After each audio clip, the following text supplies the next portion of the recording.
This is Carrie Cassidy from Project CAMELOT. I'm here with Bill Wood. He's going to be talking about his experiences as part of a special unit, a SEAL unit in Iraq and other places around the globe as part of the American military.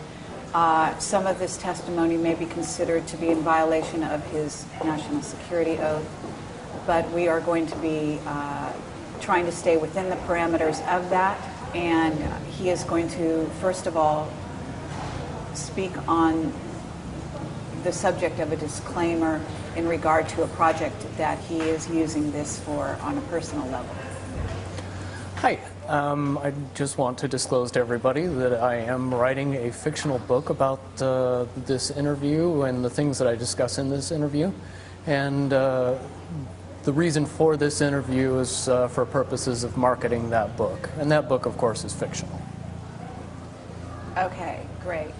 And so at this point, we are going to start in the beginning, and I'd like you to talk about why you came and contacted me and what group or groups you, in a certain sense, represent, if you want to use it sort of loosely in that term. Okay. Basically, I don't really have any group that I represent. However, there are many, many people, both former and current military, that have a huge amount of concern over what the members of the military know to be what's really going on in the Middle East and places that we are occupying currently outside of this country. Those concerns have grown more and more throughout the years, and it's to the point where a lot of these current and former military members speak. The best description of these military members would be oath keepers.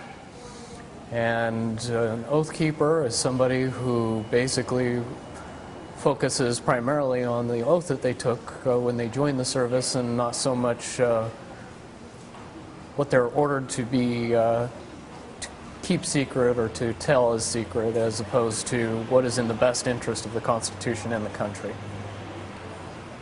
Okay. Let's say also that there's a purpose behind this that has to do with the NDA. The main purpose for this interview was the enactment of the National Defense Authorization Act.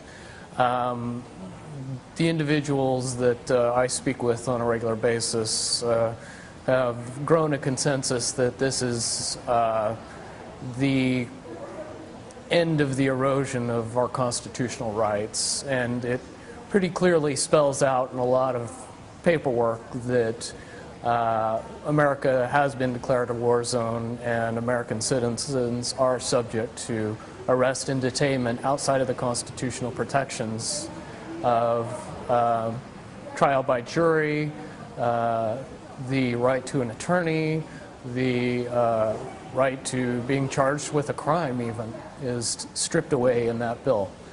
I don't believe most of the American public has been properly informed via the media, so we're trying to get the message out and get some support in the fact that we cannot continue to allow the progressive erosion of the constitutional rights and expect to have our rights ever be taken seriously at some point. Okay, so at this point, Bill, when you approached me, I really had no idea what this was going to be about, and it was quite surprising that you had the kind of disclosures that you have and some of the background that you have. So what I'd like to do is go back through your testimony, because at the time I didn't have a camera, and I do want to say that we're in a public place here, but we are forced to be in this kind of a public place for a number of reasons that I can't explain on camera, but take it from me, there's a purpose for this. And at this moment, what I'd like you to do is start from the beginning, the way you did with me, and eventually I want to work our way to sort of some of the more what you might call top secret disclosures that happened later on. Some of the experiences you're going to be relating at this time may not be considered quite as risque or damaging or to the U.S. military as might otherwise have been perceived back in those days. Mm-hmm. Back in those days, you had a very special clearance, and so I would like you to talk as much about that clearance in setting up, setting the stage for the story as possible. Okay. So in June of '91, I joined the U.S. Navy, and I was less than a year into my Navy experience in training in Fire Controlman A School when I was approached to take part in a special team. At the time, I wasn't really told that much about it, other than it was secret. But from my background and my family involvement in the military, I was excited to take the opportunity. Shortly after that, I was reassigned to San Diego, California, and was assigned to a ship that was being built.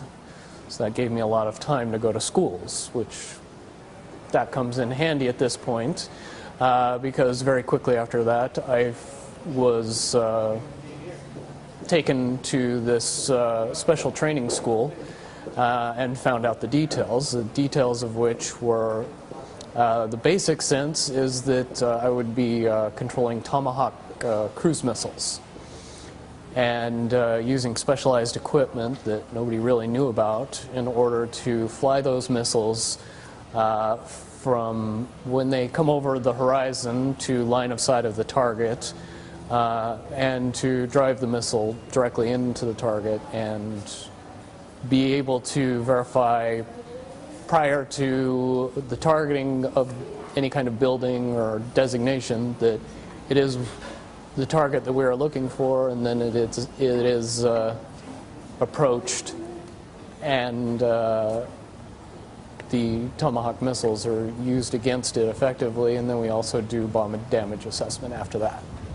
Okay, but the reason you got involved in all of this is because the Americans found, was it during the first Iraq War that their Tomahawk missiles were going off target? There was a problem with Tomahawk missiles in the first Persian Gulf War, and if anybody can remember the baby food factory incident, when buildings tend to look alike, they have trouble, the Tomahawk missiles have trouble telling which one's which. And the problem that they had, or that they found they had, was that it made the missiles only about 70% accurate. And that was a big problem because we ended up blowing up buildings that the Iraqis would then put on the TV and say they're blowing up baby food factories. And that tended to negatively affect us on the news. So we had to come up with a solution to that problem. Okay, and so they brought you and people like you on board. Can you explain why you were selected? The primary reason I was selected was A, because of my background. I came from a military family, and B, because of my qualifying scores during training. I found out later that they selected the people who knew absolutely everything about everything and were very good at taking tests and very good at solving problems, which is what it eventually came down to. It was after that that I found out that I not only scored very high on the test, I got a perfect score on the test, which is one of the main reasons I was approached, and the others in my group were approached. Okay, so what kind of a test was it, though? Does it test your intelligence? Does it test your, I don't know, is there a physical test as well? The original test was the ASVAB test, and that is just a standard military test that tests many aspects of how intelligent you are, how you process problem solving, how you approach different situations, and ultimately how much knowledge you have on many, many diverse subjects. When it comes down to it, it's a overblown IQ test and relates mostly to your cognitive reasoning skills. All right. And was there a physical test as well? No, physical testing wasn't necessary for this project. Intelligence was more important. They later proved that the physical portion they could fix. The making somebody smarter, very difficult to do. Okay. Right here, I know that this is kind of going way ahead, but at a certain point you were trained and selected also, you found out later, because of your psychic ability. Is that right? I guess the proper term would be potential. Everybody possesses a certain amount of inherent ability towards upper level thinking. It really matters as to how prone they are to being able to effectively use it and not let lies get in the way. Okay, and so you were trained in a very special place to enhance those skills, is that right? Lots of special places, but one in particular that I think people would find most fascinating, yes. Which is?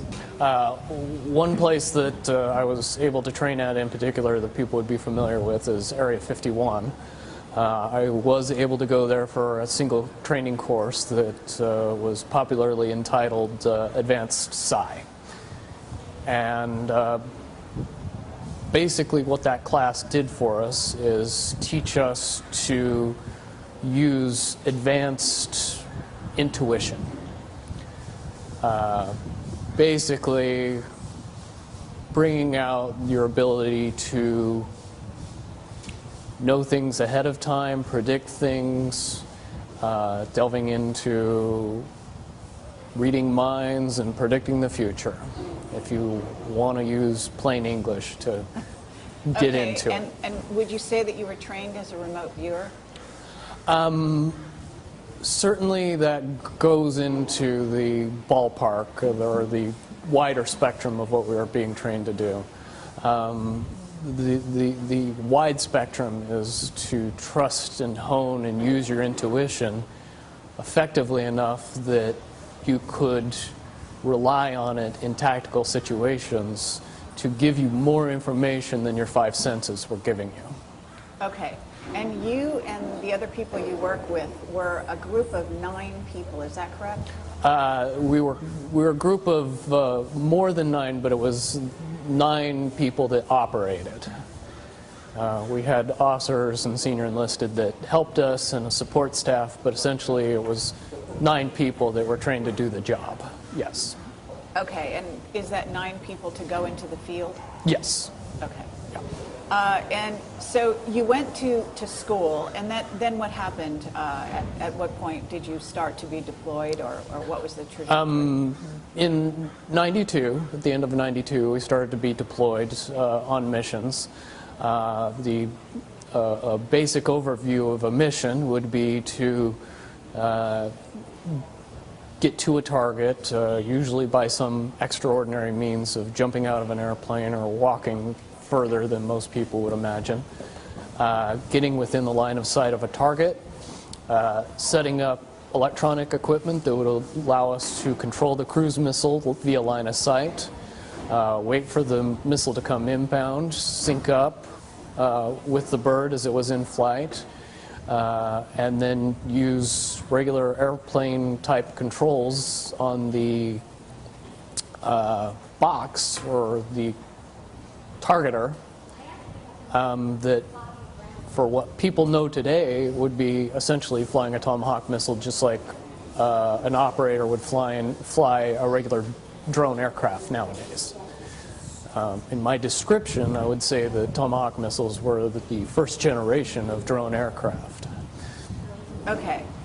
So did you have to have computer skills, special computer skills to operate something like this? We were highly trained in advanced electronics, optics, electromagnetic devices, motors, synchro servos, and also radar and laser energy.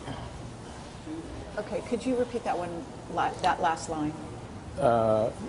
The whole thing? Okay. We were highly trained in advanced electronics. We also did a special amount of work with optics, with electromagnetic devices, motors, servos, synchros, and a lot of information about radar and laser systems. Okay. And so far, have we violated any kind of a security oath? Not yet. Okay. No, but I'm just going to ask you that periodically, just so that we can sort of monitor that situation. Because we don't want to endanger lives any more than necessary here. You know, both of us are adults and know what we're getting involved in here. So at that point, you must have been deployed to a ship, right? We were deployed. I was deployed on several ships during my career, but on this particular occasion, yes, I was deployed to a Arleigh Burke-class destroyer. Okay, and where was this based? It was based out of originally San Diego and then later moved to Japan. Okay. And so from this point, you were, can you describe the team you worked with briefly, and then how you were sent out on missions and where specifically the problems began? Originally, we were deployed to missions throughout the Middle East in various countries. The one that mainly I spent time in was Iraq, and that area of the Middle East. To most people's understanding, I think everybody thinks that the Gulf War ended shortly after it began in 1991. However, I do have personal experiences that would say that the level of occupation and level of violence that the American military perpetrated between 1992 and 2000 would be surprising to most people, I believe. Right. So at this point, you were deployed with a team on these missions, is that right? Right. Basically, the designation that we had was SEAL Team 9. Now, if you do all of your research, you find out SEAL Team 9 doesn't exist. That's okay. Until recently, SEAL Team 6 also had the same level of security and also didn't exist until shortly after we killed bin Laden. And then a couple of months after that, a helicopter was blown up, and then SEAL Team 6 really didn't exist. Okay, and they didn't actually kill bin Laden on that foray, so to speak, either. Based on the information that I had during the time that I was in the military, I do not believe Osama bin Laden was alive in 2011 when he was reported killed. Okay. So you were deployed on missions, and you were a group of 3, is that right? Yes, we were actually 3 groups of 3. We went out in 3-man teams. Basically, we were all trained to do each other's jobs, but we tended to do our individual jobs mostly. We had a team leader who was a first-class petty officer. We also had another member of our team who tended to concentrate mostly on weapons and protecting everybody while I was doing my job mostly. And then I ended up running the equipment most often and flying the Tomahawk missiles and the air surveillance drones that we would use to also cover our butts when we were moving around. Okay, so you were targeting the missile, in other words? Yes. Okay. From when I started operating in about 1992 to about 1995, most of the missions that we were performing seemed military targets and above board and worthwhile for the level of effort that we were putting into it. Although we were not at war. Although we were not at war, we were going after viable quote-unquote targets, or things that at least seemed viable from the outside. Okay, but they were so in a sense, I mean, if we're not at war, for us to be sending a Tomahawk missile to bomb even a military installation in another country is technically an act of war, is it not? It's very much an act of war and completely violates UN rules and regulations. Yes. Okay, and so you were doing this on a regular basis Yes. as part of a top secret group. Correct. Okay, are you able to describe what kind of clearance you had? The level of clearance that I had, or the designation for my top secret level clearance, would be Indigo. And Indigo was a level of clearance that anybody that worked with Tomahawk missiles got, that was related to SEAL Team 9. Okay, so we're having a helicopter fly over quite low at this moment. Not sure why, but it's an interesting dynamic. So we're just going to wait just a brief minute here and see if we can hear it disappear.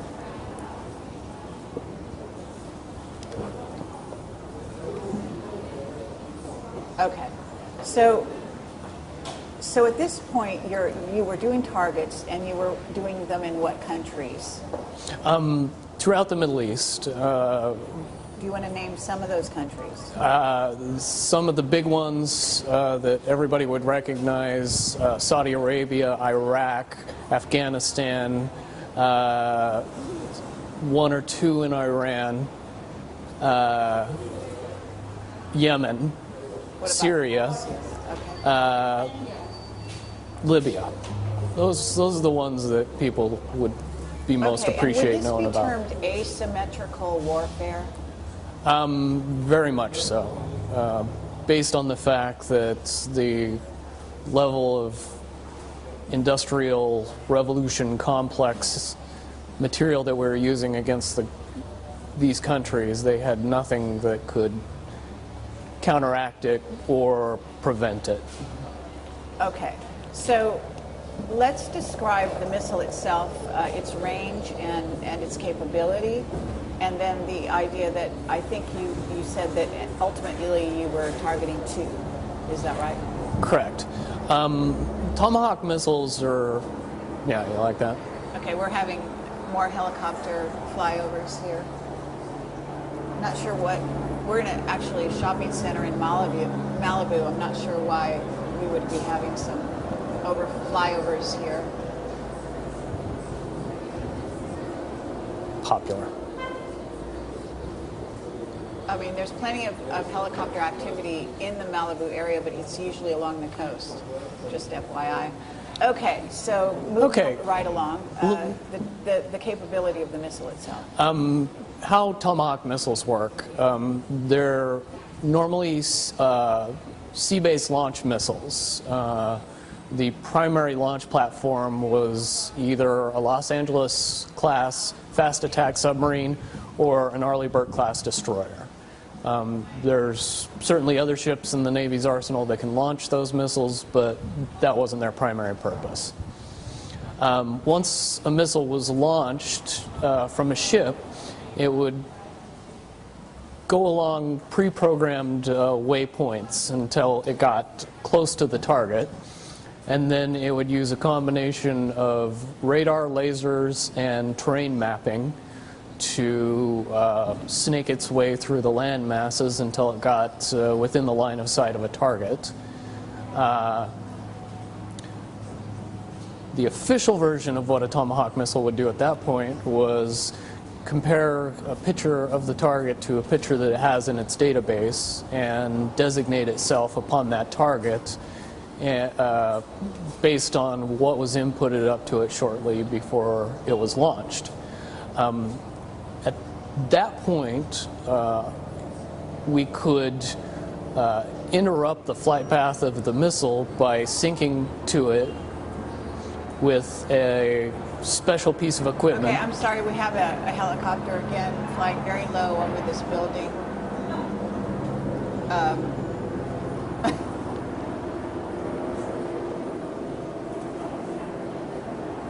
I mean, if this continues, we'll probably have to move on to some other location. That's fine. I can't for the life of me imagine why it keeps going over and over. No. Okay. Okay. Just back up a tiny bit. Okay. Once the... So you say that there was an official version of the targeting, right? Of how it targets, and then there's an unofficial version that you were involved in. Is that correct? Correct. And the way that I got involved in the launch of a Tomahawk missile was with a special piece of equipment that we had with us.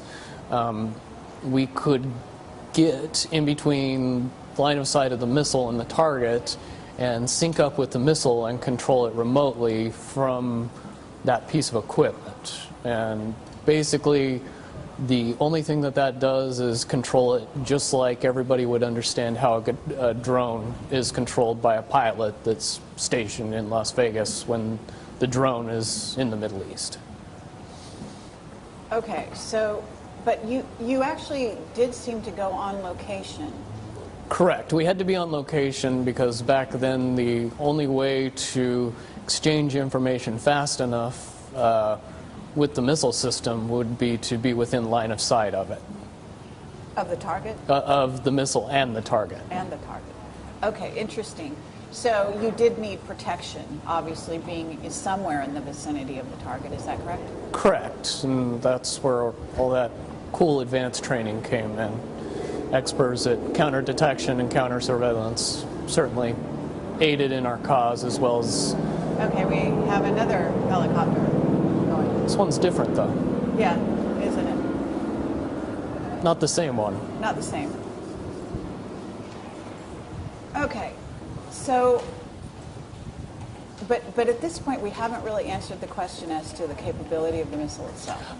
Capabilities of the missiles could be altered quite a bit. They do have the bomb load capacity of 1,000 pounds. There was generally two types of Tomahawk missiles, one that would carry cluster bombs and a main explosive charge, and then the other missiles would just carry an explosive charge. Generally, I would deal with both kinds of missiles. However, the bomblets or the cluster bombs would have been dropped prior to me ever seeing the missile. That would have been done remotely, usually. By someone else? By the missile itself on a pre-programmed path. Cluster bombs usually are anti-personnel or small, soft targets. When we were designating targets, we were usually going after buildings. Okay, interesting. So you also talked about the cost of each missile. That was one of the things that we always questioned. They were amazingly expensive, $1.2 million each. And okay, let's just say that the one unclassified thing that I can talk about Tomahawk missiles is to encourage everybody to get online and figure out how many were used between 1992 and 2000 and see if those numbers ring true with the fact that we weren't at war. Okay, very good point. Well, let me ask you that question. Do you have any idea of the numbers? Hundreds, probably pushing into the thousands. Okay, but you were sent out on missions, didn't you say every month? So once a month you would be doing what is in essence a bombing mission? On average, and that I'm just one of 3 teams as well. So would you say that all 3 teams were sent out at least once a month? Though we were highly compartmentalized and I wouldn't know, I can reasonably assume that we all did just as many missions, yes. Okay. Is this the sound of a helicopter still? Mm-hmm. Interesting. It's like hovering. Yes. Just right there. Okay. Do you feel threatened at all by that? No. but it only has to do with what I've been through, and not that I don't think your concerns are unreasonable. Oh, okay. Okay, interesting. Yeah. Well, I guess we're going to wait and see what happens here. We may actually have to move on. So at this juncture, what we haven't talked about, again, is the amount of damage that could be done by one missile. And then explain the notion that you used two after a while, and when you started using two. The most important thing to know about Tomahawk missiles was the material that they used for their explosive. It was called Destex, and the easiest way to explain Destex is C4 that you need a lot less to cause the same amount of explosion. So 500 pounds of Destex would be the equivalent of 2,000 pounds of C4 in explosive And because potential. I don't know anything about this, can you give me a radius? So if you targeted the building, what radius of damage would happen? The shock wave would destroy everything between 50 and 100 yards of the building. Okay. Loss of life would be almost complete at 100 yards. Oh, almost complete at what? 100 yards. Anybody within 100 yards of the bomb would, the overpressure is. Okay. And what about further away than that? Beyond that is the potential for dying from anything from weak blood vessels in your brain to debris. And that would spread over a much greater distance depending on the target. Okay. And these installations or buildings that you were bombing, even though we were not at war, that were in the Middle East, you had intelligence that gave you background on why that target was selected. Is that correct? Correct. We always were given information about the target and what it was supposed to be, and how we were supposed to be doing the mission. Later on, after we'd been doing it for several years, we tended to question that information based on the fact that we found that more often than not, the information was either kind of wrong all the way up to completely wrong. Okay. So I just want to make sure that we cover this sort of preliminary until you go to the blow-by-blow of what went on. And we are still having helicopters in the vicinity, in the background. What do you think? Should we change and go to my house? I think if we ever want to get it done, we should change. Okay. This is not going away. All right. Yeah. And I was thinking about that long before you were. I'm Carrie Cassidy from Project CAMELOT, and I am here with Bill Wood. And we have had to move from our location where we were to a more private situation in order to take this testimony, because we have been overflown by repeated number of helicopters that simply did not want to go away, right? Nope. They were there long before the interview. Okay. But they made themselves very, very prominent during the interview, I have to say. So, and we will have kept that on this tape, and I plan to use that part, okay? But I'm used to the attention. I'm sorry? I'm used to the attention. Oh, all right, fine. Well, I'm not quite used to that degree of attention, let's put it that way. For me, this was something of an unusual situation. But at this moment, what I'd like to do is just maybe summarize what we've talked about before, because in case we do have any issues, having helicopters fly over is fine. It's a problem, of course, but if they're shooting an electronic pulse at the camera simultaneously, then the footage that we've already shot could have been affected. Mm-hmm. And what we have talked about has been excellent so far. What I'd like to do is recap it, sort of in as short amount of time as you can. Mm-hmm. And what we're covering here is, the team you were that you were part of, the part of the service, the special training, and the capability of the Tomahawk. Okay. Basically, my military career was such that I was in the United States Navy from June of 1991 until June of 2001. In that time, I served in a special unit called SEAL Team 9. We were trained primarily to use us as an asset to control and handle Tomahawk missiles, cruise missiles, that were used inside the Persian Gulf region in the Middle East throughout the time frame of 1992 to 2000, to my knowledge.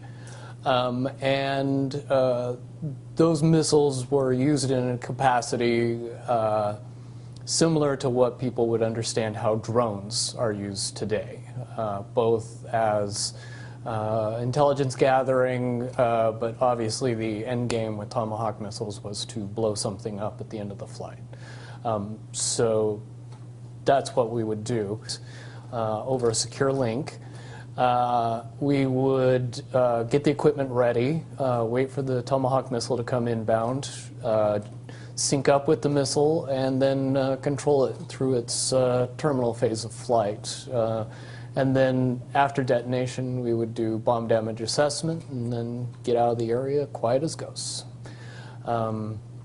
Tomahawk cruise missiles are usually sea-launched. So from that point on, you're in 1995 and you're still being called out. When you're not doing these assignments, these once-a-month assignments, you are on the ship doing other jobs? Yeah. We were perfectly capable of fixing regular radar weapons equipment and weapons platforms. I worked on one very specifically called Close-In Weapon System. I also worked with the Harpoon weapon system, the 5-inch gun weapon system, and the Aegis weapon system. So on an early Berg-class destroyer, I was qualified to take care of a lot of equipment, which came in handy. Okay. And so you were, and I guess, did you enlist? Yes. Okay. So this was a choice. Yes. There was no draft at that point. Everybody that was in the military was there of their free choosing. Okay, and I know this is slightly a digression, but you chose the military. Why? I come from a military family. My uncle was a command master chief in the Navy and retired after 30 years. I believe he made it up as high as somewhere between the 3rd and the 5th highest ranking enlisted person in the Navy while he was there.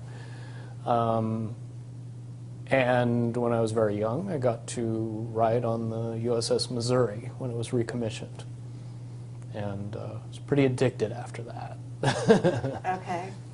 That being a ship? Yes, it was one of the 8 battleships that were recommissioned shortly before the first Gulf War. Okay. And did you have other members of the family that were also in the military, or just your uncle? My brother was in the military, the U.S. Navy at the same time I was, and a cousin, my uncle's son, was in the Navy also at the same time that I was. But not your father? Not my father, no. Okay. Okay, well, from this point on, 1995, you start noticing there's a change in targets. I mean, do you really think there was a change, or do you think that your perception for some reason changed? No, there was definitely a change. When you couple the seemingly insignificant aspects of the targets and evolve that with the amount of overkill that we were using when we would use these small buildings as targets, it would be what I would term as a massive amount of overkill. And it was when that started happening that we began to ask questions about, is the intelligence correct? Are we getting the right information? Why are we going after these, tiny targets with massive amounts of ordnance? Okay, and in many cases, it sounds like you didn't work in cities, as I think we talked about. You seem to be on the fringes in the country, and what you're talking about are really small villages. Really. Small villages, out-of-the-way places.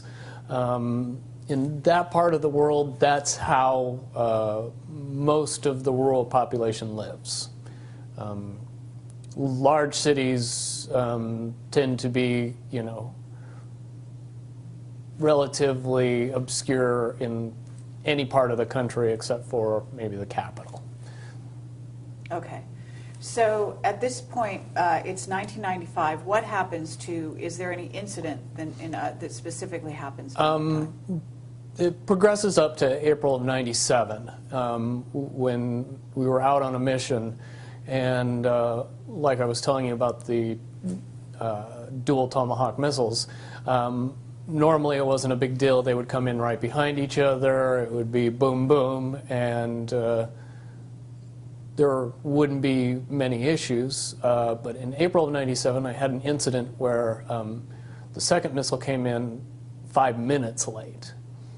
And I was faced with the prospect of hundreds of people pouring through the debris of the first Tomahawk missile, being right on top of where the second Tomahawk missile was going to be designated. It would have killed hundreds of innocent rescue workers if I redesignated that target 5 minutes later. I had an aspect of conscience that made it so I chose not to detonate the second missile on top of those rescue workers, and that was against standing orders and got me in a lot of trouble. Okay. So, but can you describe it in a little more, fill in the blanks, for the people that are listening, because this was a village in northern Iraq, was it not? Correct. And then also describe, maybe a little bit more blow by blow that incident and what you did with the missile. When the first detonation went off, it took out a small two-story building.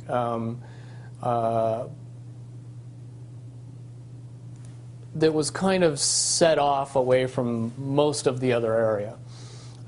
When the missile did detonate, a huge number of people from the surrounding village came in to go through the debris and find any survivors and help people that were injured, because there was a large amount of collateral damage in and around the building as well. Smaller buildings, homes were knocked over or torn to bits, and there was a lot of injured people. So, and what you were saying was that the impulse of the townspeople when any building is targeted is afterwards is to rush in to sort of deal with the wounded or Correct. Handle the situation, right? And yes, and that was normal for my experiences to see people go in after the detonation and do what they could to help the people that were inside or the people that were hurt outside. Okay, and so at that point, what happened? At that point, I made the decision not to detonate the Tomahawk on its designated target, and I flew it safely off into a mountain and detonated it there, where it didn't hurt anybody. Okay, and what people need to understand is that you were completely in charge of the controls at that point, right? Yes. So it wasn't the other two people that you're working with that necessarily agreed with that decision. This was your own decision? This was my own decision, and there was nothing that the other two people could have done to make it happen, because there was just no time in between when they realized something was up and then the missile was destroyed instantly after that. Okay. Certainly they realized afterwards what I'd done, and that it wasn't going to go good when we got home.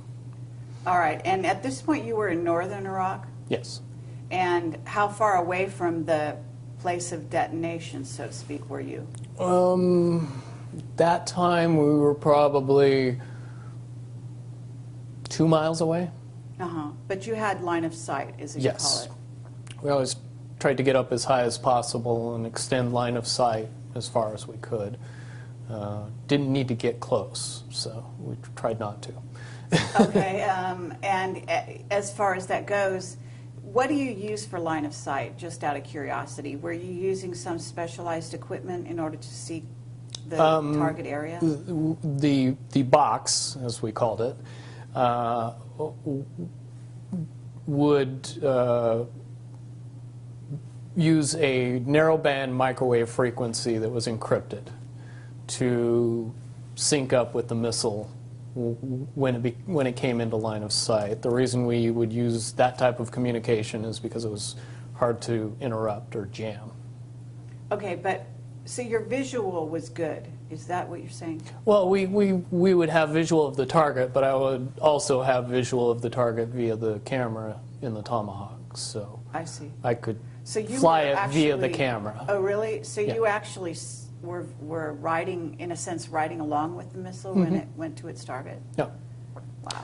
The fact that there's cameras in Tomahawk missiles was ultra top secret. And then I happened to notice when we were launching Tomahawks on Libya just last year that they showed the camera picture from the Tomahawk, and I just wondered if most people knew how many things they saw on TV that 10 years ago were ultra top secret. Okay. Yeah, well, no, I think that that's important for people to realize, is that what's happening right now is that we have an asymmetrical war being conducted just as it was back then. The difference, I think, is that some of these incidents do get reported in the news. We do hear about the U.S., for example, attacking in areas of Pakistan, areas of Syria, from what I understand, Yep. Periodically, right? Yes, and a lot of that information doesn't come from journalists or news reporters. It comes from assets that I would say are doing what they can to fight for the country, even though they work for the military. Okay, okay.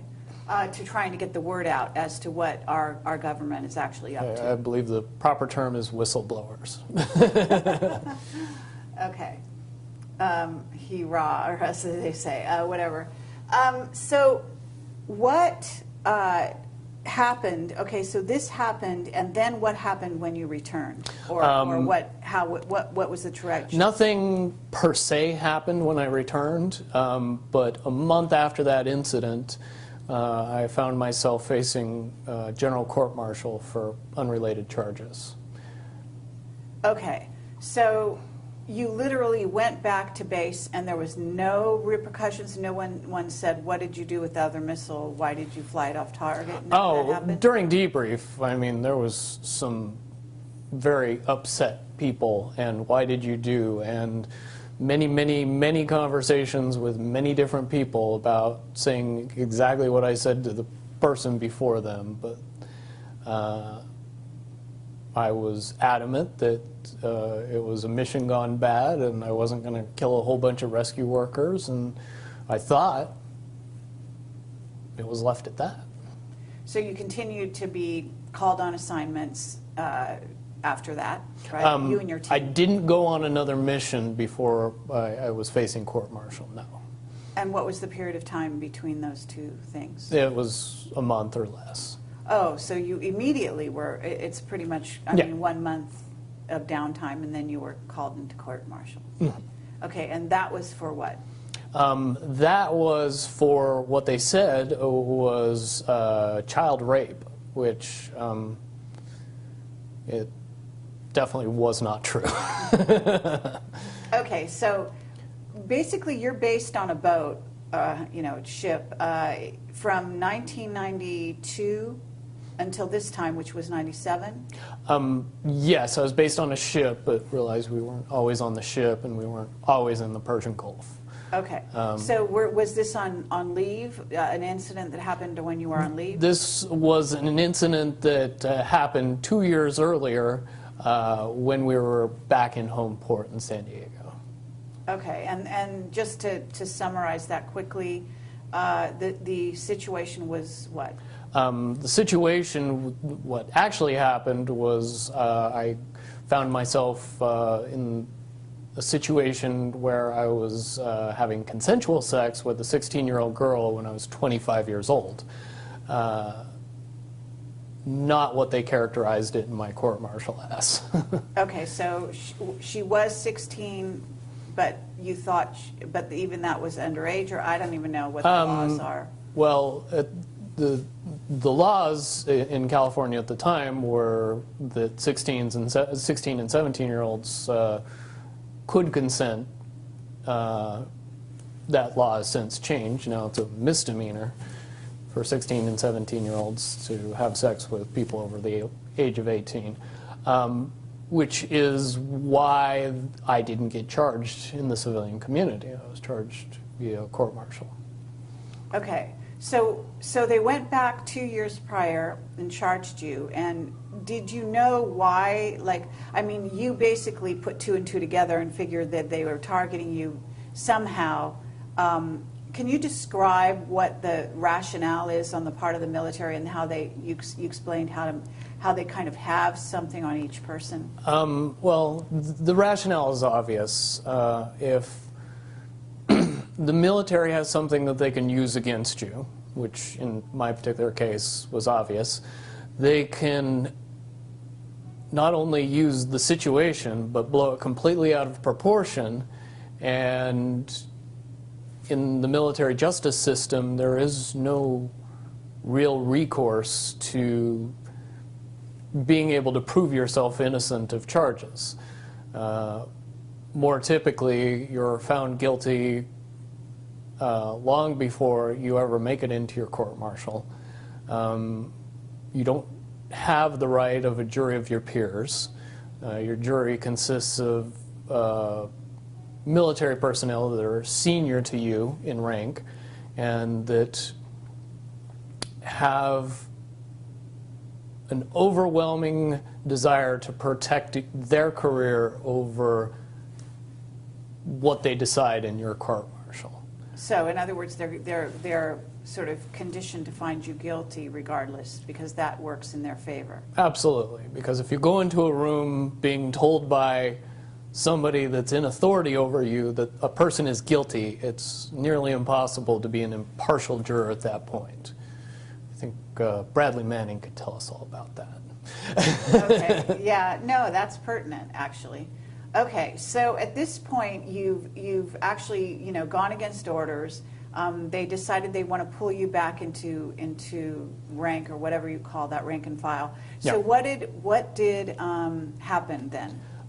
Shortly after I was charged, I was contacted by my SEAL team lead officer, who was a lieutenant, and he gave me the option of rolling the dice and facing my court-martial and pretty much guaranteeing that I would spend 11 years in Leavenworth, Kansas, or I could take a slap on the wrist, plead guilty to something completely innocuous, and go back to work and do my job as a good sailor would and blow up targets with Tomahawk missiles and not say anything about it to anybody.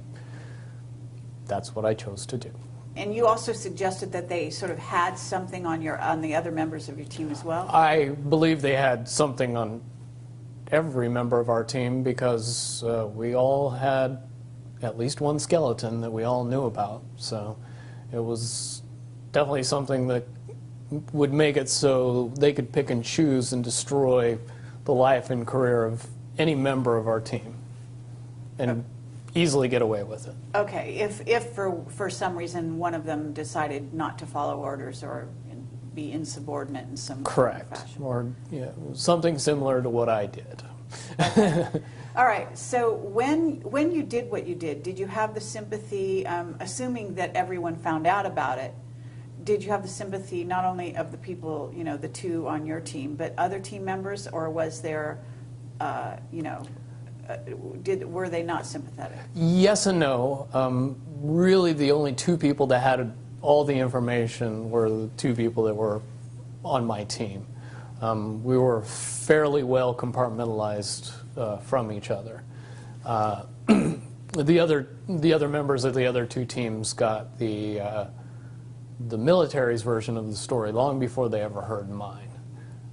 So when you're given the military version and the guy you know's version, it's very conflicting, and I'm sure most people saw it for exactly what it was, but at the same time didn't want to believe anything but the military version because they don't want to think about the reality if my version was the true version. Okay, because what your version, in essence, said was that not only was 2 Tomahawk missiles overkill to begin with, but that on top of it, these were soft targets, and that targets in and of themselves were suspicious, right?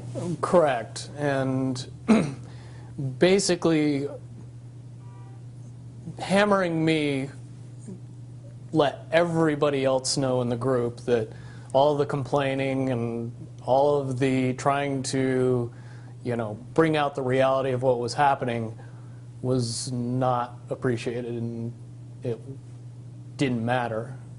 It made every member of the team feel like they ultimately had a gun to their head, and free will wasn't an option. Just do your job, don't think. So what happened at this point? You accepted the deal, and then what happened? I accepted the deal. I pled guilty to a charge of unlawful carnal knowledge of a minor, I swear. Very Van Halen, but... Okay. And went back to work under the guise that I was in jail. Everybody that I was related to or that was involved in the court-martial was told that I pled guilty and went to jail.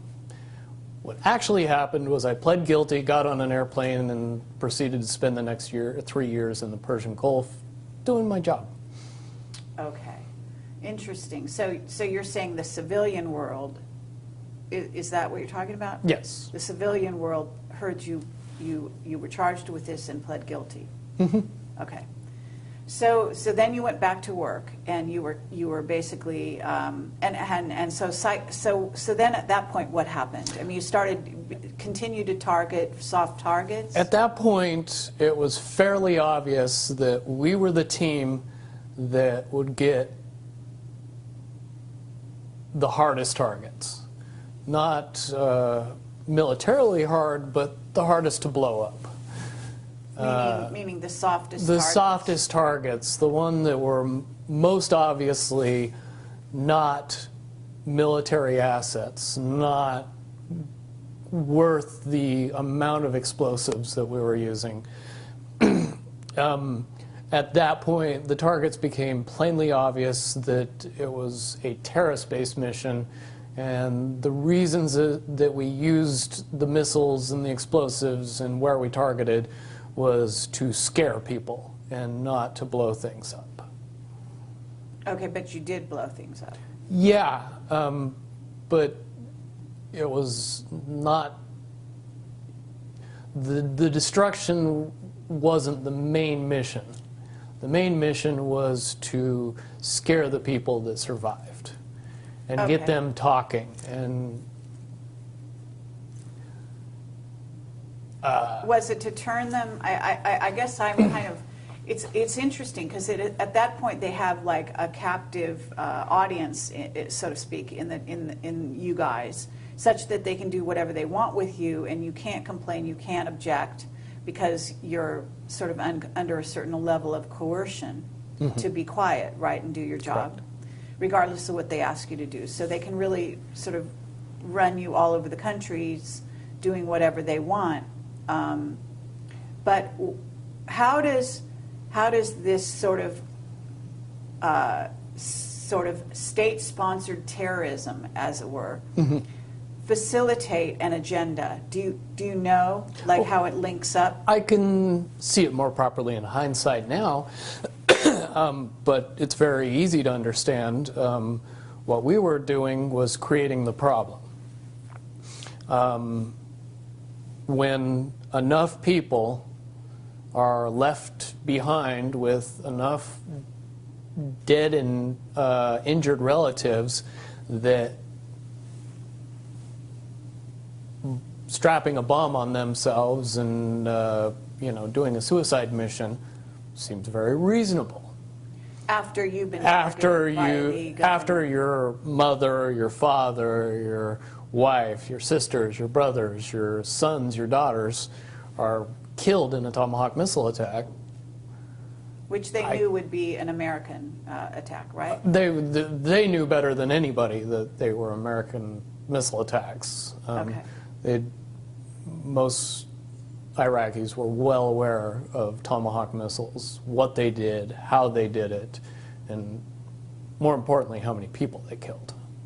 Okay. It was a big deal to them. They didn't like that terrorism. So in a sense, it was homegrown terrorism being bred out of these incidents that Correct. the U.S. was actually creating the problem, as you rightly said. Correct. That also coupled with our occupation of bases in Saudi Arabia. Plenty of people in Saudi Arabia were very, very unhappy about us being there long after the first Gulf War. This is 1997. You've been called back on duty. And you said for the next 3 years you're given targets that are highly suspicious, and basically we are creating terrorists that will sort of facilitate the so-called war on terror by actually manifesting that ourselves. Correct. I can unequivocally say that the targets that we were given and the way we were used was solely for the purpose of creating massive amounts of fear in the general public of northern Iraq, and rumors and stories of which filtered all throughout the Middle East. Definitely in 1998, I would say that the average Middle Eastern person knew for sure that the U.S. military was targeting civilians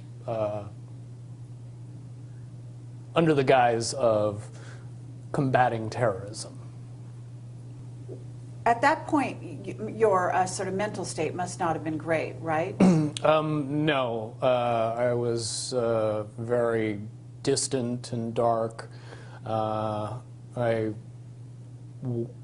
was only able to deal with the fact that I had to do what I did because I knew that the consequences would just put me in jail. Would you say that that was true of the other team members as well, or?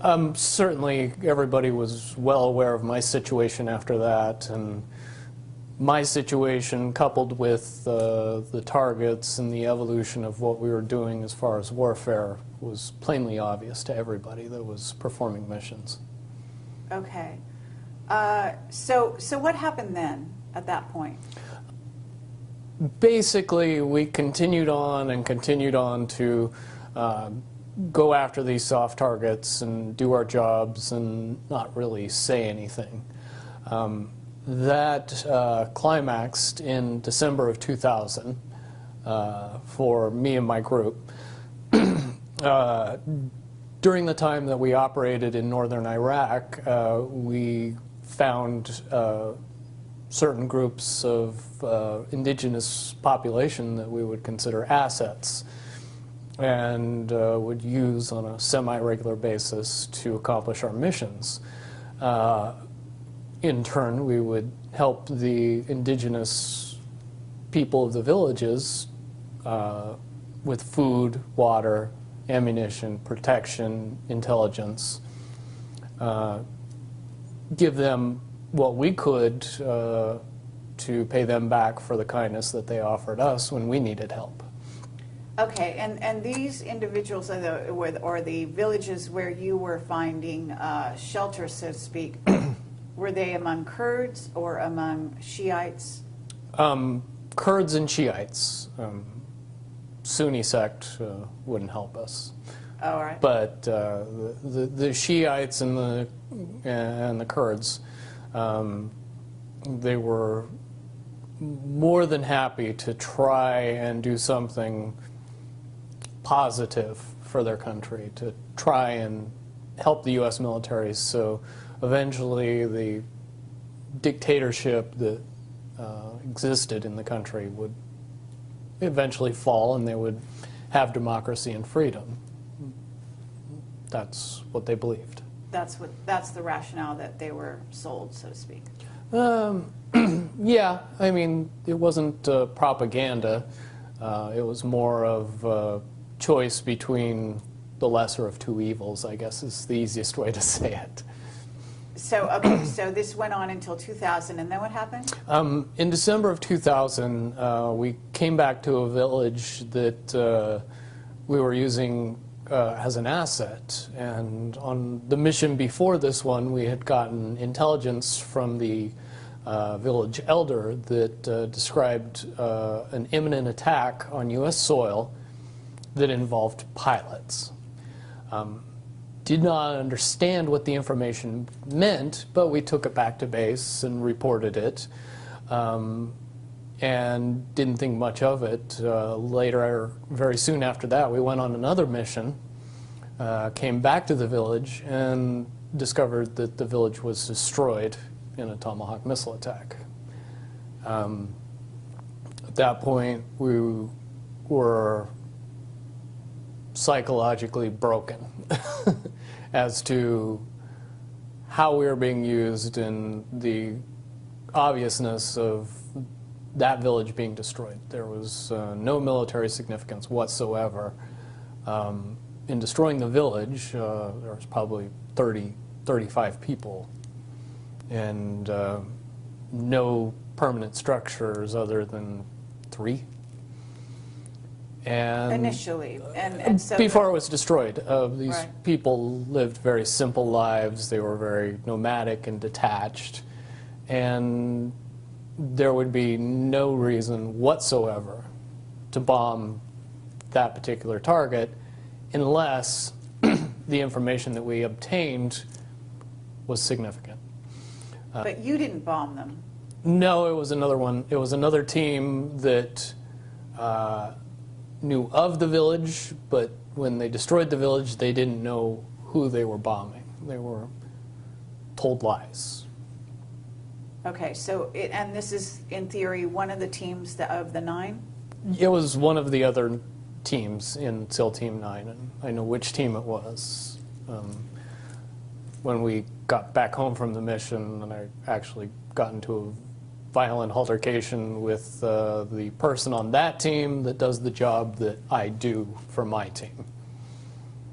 And it sent shockwaves through the 9s. It really fractured things and tore us apart. In my estimation, it was probably either the end of the end or the beginning of the end of the SEAL Team 9 program and its mission. Certainly at that time, we were seeing the evolution of drones come online, and more often we were being assigned drones as assets, so we were aware of them and their capabilities on missions.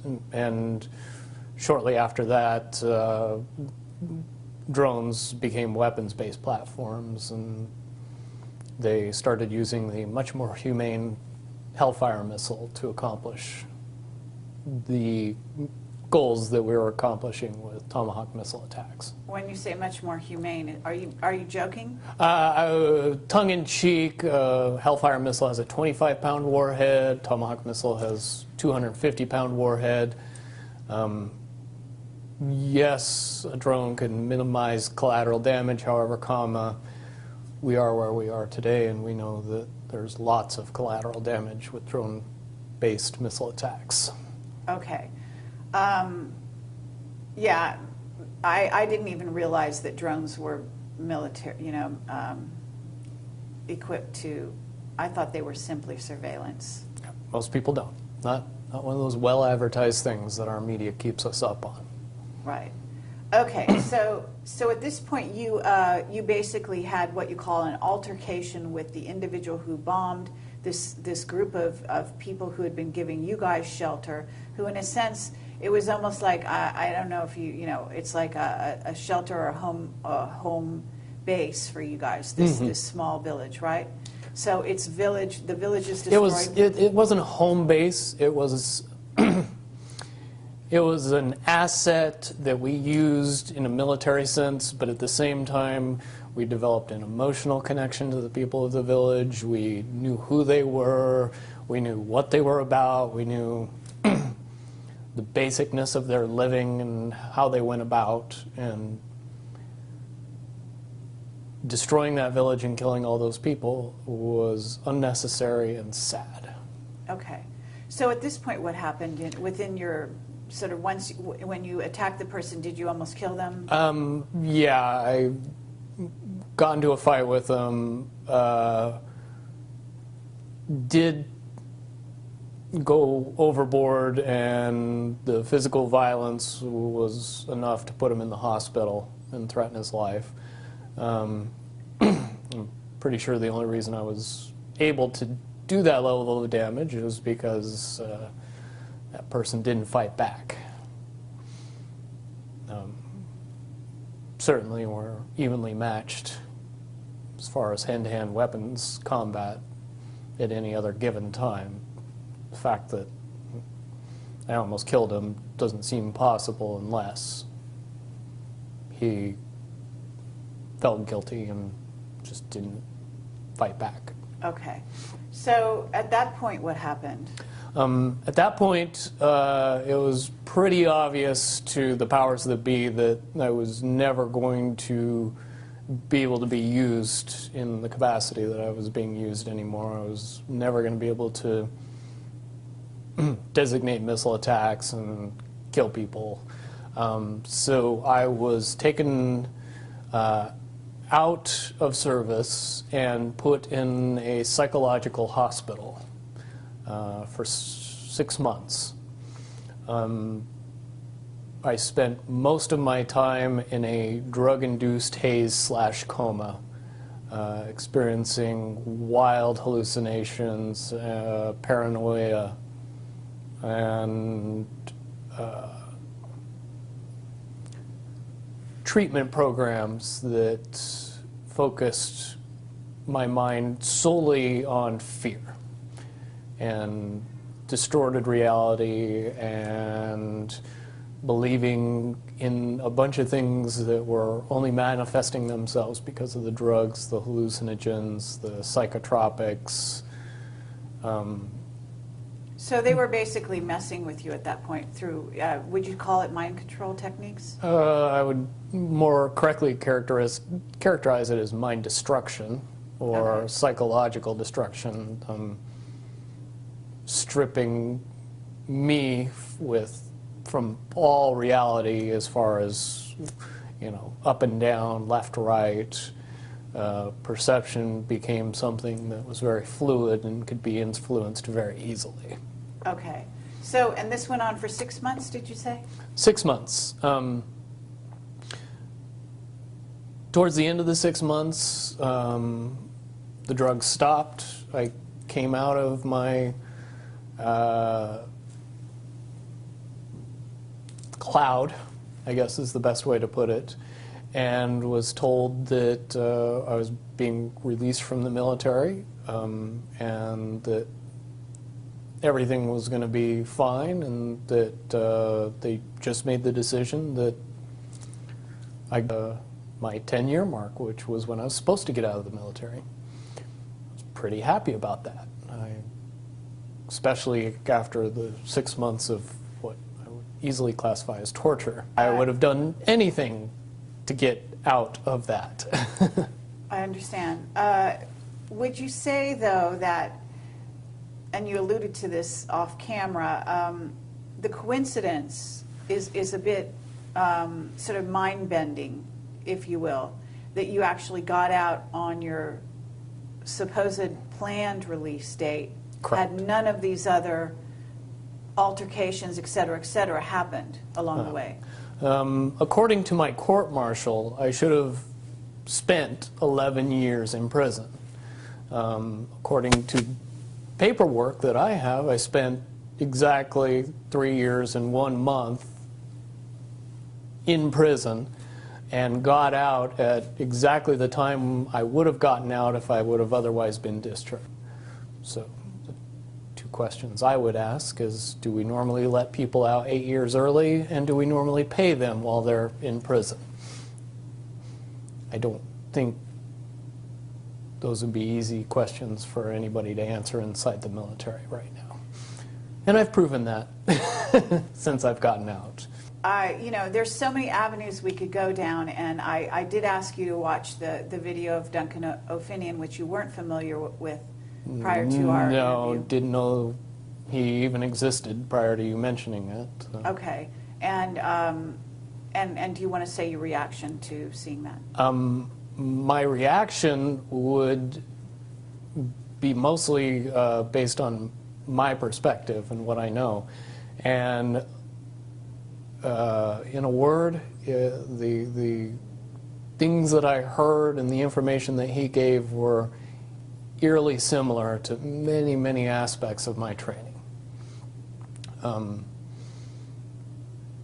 It was quite spooky, the things that he went through and the things that I went through, how strangely they coincided. And I understand completely why you would bring it up, because they are, for all intents and purposes, parallel paths that we both experienced on some level. At this point, you got out of the military. What happened then? I got out in June of '01.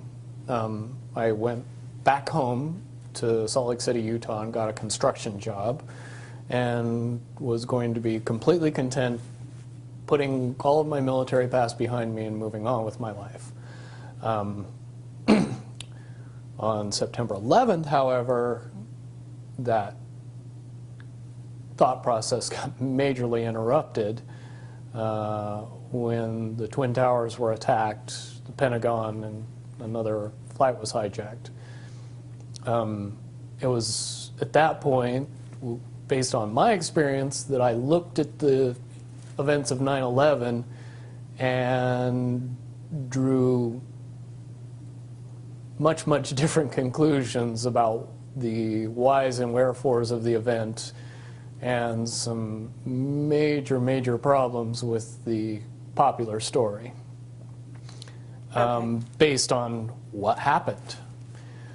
Certainly if you're the guy that for 8 years drove planes into buildings, you might see the correlation between somebody coming back and doing it to us. But when you're saying drove planes into, you're actually referring to the Tomahawk missile as a kind of a plane? Tomahawk missile flies like an airplane. It acts like an airplane. It can be controlled with normal airplane controls. It has wings, it has tail fins, it has a rudder, it has a jet engine.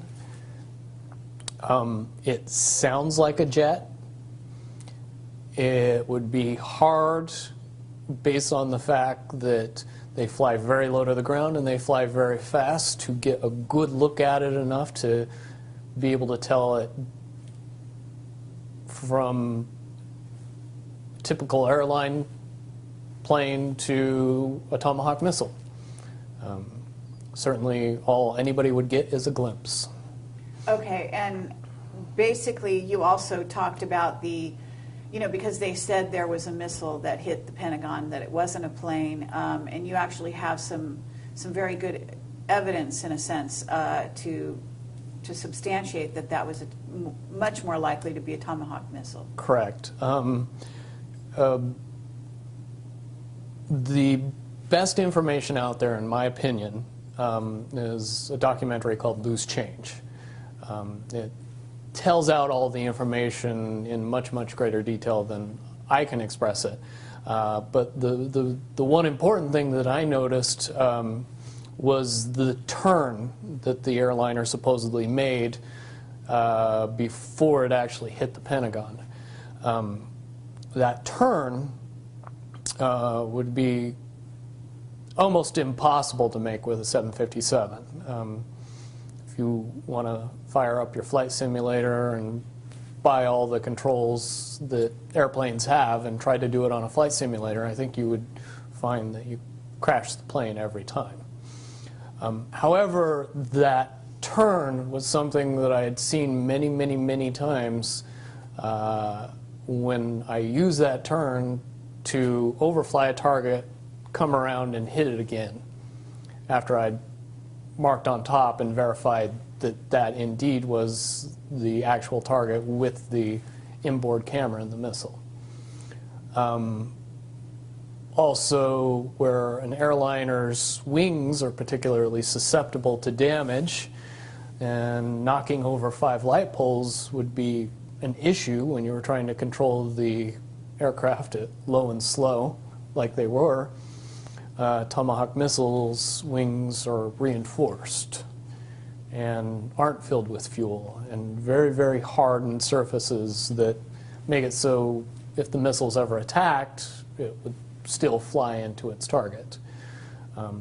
Certainly it could knock over 5 light poles and not even blink before it hit the Pentagon. The other eerie part about the whole situation is that it hit the Pentagon at the one area of the Pentagon that had just received a reinforcement or an upgrade that made it the most reinforced part of the building. The part of the building that would be damaged least by an attack. Couple that with the fact that there wasn't any jet fuel blowing it up, and that the wingspan of an airplane driving into that building doesn't match a 757. You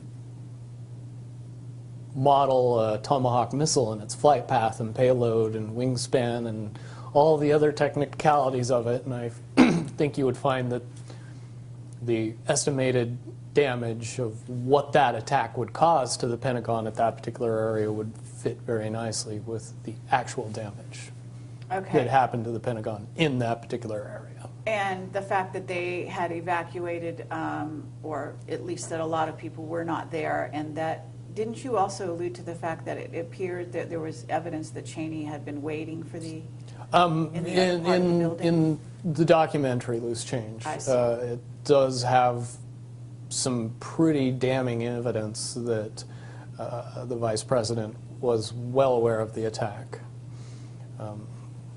Then again, you could look at the reaction of President Bush at the time that he was notified and assumed that somebody knew something ahead of time. Well, his reaction would be stereotypical of that, in my mind.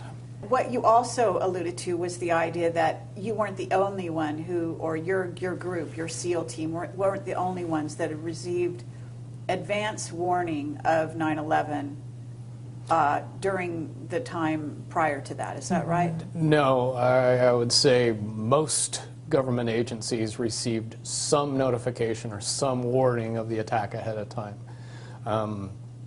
Certainly there's more than enough actual evidence out there today that's as easy as getting on YouTube and doing a search to find.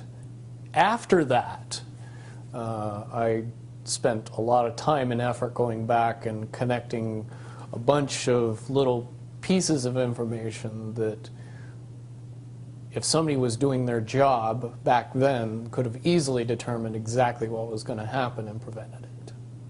Okay, meaning you went back and looked at intelligence that had come in over the years, or? Not over the years, but over the weeks and months prior to 9/11. Okay. So at that point, you're in a situation where you have actually been sort of, as you call, flying these planes into buildings using Tomahawk missiles. 9/11 happens. You suddenly, in a sense, that's like a wake-up call, I would imagine. Oh, it was a huge wake-up call, because now I knew what the incident involving pilots was all about. And if I knew about it, who else knew? Who else should have known? Lots and lots of questions came into my mind very quickly. And also watching the demolition of Building 1, 2, and 7, based on the fact that I've seen a lot of buildings blown up. And I've seen a lot of buildings demolitioned on purpose. Most Americans haven't seen a lot of buildings blown up. They've just seen a lot of buildings demolition on purpose, and really can't separate the two. When they see a building being demolished and hear it's being blown up, they mesh those two together and just assume that that's what they saw. If you know anything about the physics of explosives and actually blowing buildings up, very rarely, no matter how much ordnance you use on it, does it fall down completely, even tiny buildings. But what I saw on that day was buildings falling down as if they had no structural support anywhere throughout the building. In other words, a demolition. The only way that can happen is if all of the support throughout the building is removed specifically on time and on purpose. Certainly if Tower 1 and 2 fell down the way from the destruction that they said that it fell down from, the top of the building would fall down, and then it would slow down because it was meeting the resistance of the structure below it. That never occurred. It fell straight through the building all the way to the ground with very little in the way to stop it.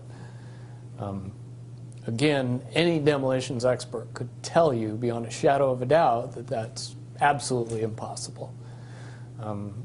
You couple that with the information that when the Twin Towers were built, that they were built to withstand a 707 attack, and they were engineered specifically for that possibility. And you know, the 707 and a 757 aren't that far apart in dimensions, fuel payload, fuel to weight ratio, actual weight, pretty much all the same thing. Prior to 9/11, all of the information says that attacking either of those buildings with an airliner and driving it into the building couldn't knock it down. Okay. And certainly it wouldn't knock down the building next to it. Okay. So at this point, you know, because this is not really, I mean, 9/11 plays in, but this story goes on beyond that. So at this point, what happens in your life? What goes on? At the time of 9/11, I had just gotten out of 3 months removed from the worst nightmare I could ever imagine in my life. I was not anxious to go back to that. So I kept my head down and I didn't say anything, and I wasn't about to tell people what I knew. Things had to evolve more and more out of control, and eventually they did, to the point where, you know, I was hearing that Iraq possessed weapons of mass destruction, which I knew couldn't be possible based on the fact that we had blown everything up that could even be remotely classified as a weapon of mass destruction. The country was not capable of sustaining a weapons of mass destruction program based on the amount of devastation that we had been pouring on it for the past decade. And so I knew something was up after that. The enactment of the Patriot Act further solidified my problem-solution beliefs on what happened with 9/11. Ergo, we created a problem and then were given the solution. And we never really questioned that solution. Never were really told that, yeah, but they attacked us because we had been attacking them for the past decade.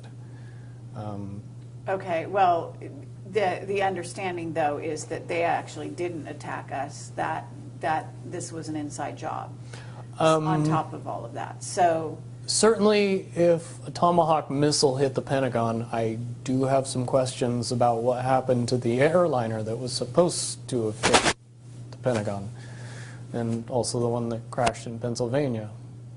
right, supposedly. Doesn't look to me like the crater of a full-size airliner. Looks something more akin to what it would look like if I popped a cruise missile over, did an emblem turn, and drove it straight into the ground. Okay. If you know those little wing marks that everybody sees in the middle of that bomb crater, don't have any charring around them. And if those were the wing marks of an airliner, those wings would have been full of fuel, they would have had engines on them, and they definitely would have burned. I think it's pretty obvious when you look at the TV footage of the wreckage around those two sites. The wreckage was mangled, bent, but not burned. At this point, you've had a wake-up call, and what happens in your life, because you also talked about a certain degree of surveillance, that you didn't just walk away from the military. At some point, you were under the purview of the DIA, is that correct? Yeah. Everybody that possesses a level of clearance above top secret is watched and monitored long after they lose access to that level of clearance. Certainly a secret is still a secret even if you don't let the person that knows the secrets know any more secrets. So no matter what they did, I possessed a huge amount of information that the population in large needed to be kept secret from. So yes, you get used to a regular amount of surveillance, a regular amount of interference, regular communications with some mysterious people that come up to you and just start talking that you've never met before, but they seem to know everything about you. And that was what I experienced between 2001 and 2007-ish. So at this point, you have been spending from 2001, when you had sort of a wake-up call, what did you do? Did you just continue to do jobs, or? I continued to do jobs. I ended up going to college and getting my degree in electrical engineering. I worked for a fairly large medical laser company, and then shortly after that started my own business. Okay, and the business was what? Repair and maintenance of medical laser equipment and medical light equipment. I mean, you didn't address this thing where you actually are a registered offender? Yeah, that was part of the monitoring program that worked out very effectively. When I was discharged from the military, what they didn't tell me is that I was not going to be given a choice. I was going to be forced to register as a sex offender. And I basically had to either sign paperwork that said I would agree to that, or face my criminal sentence and go for another 8 years in Leavenworth. Once again, I made the obvious choice and got out of the military and decided that the registration program wouldn't be nearly as big a deal as going to jail. Okay, so they registered you in, I don't know, is this was this known neighborhood? I don't know anything about it. The registration program, when it started out, was fairly innocuous. Rather, the worst part of it was having your picture splashed online with a bunch of other people who probably had more inclination to going after children than I did. Over time, the buildup of what I was seeing and what I was experiencing and what I knew from my previous military experience in what I had learned since getting out of the military, it began to build and build and build and build until it eventually got to the point where even I couldn't take it anymore. And at that point, I began, looking up information on the internet, doing research, information gathering, kind of quote-unquote building my case.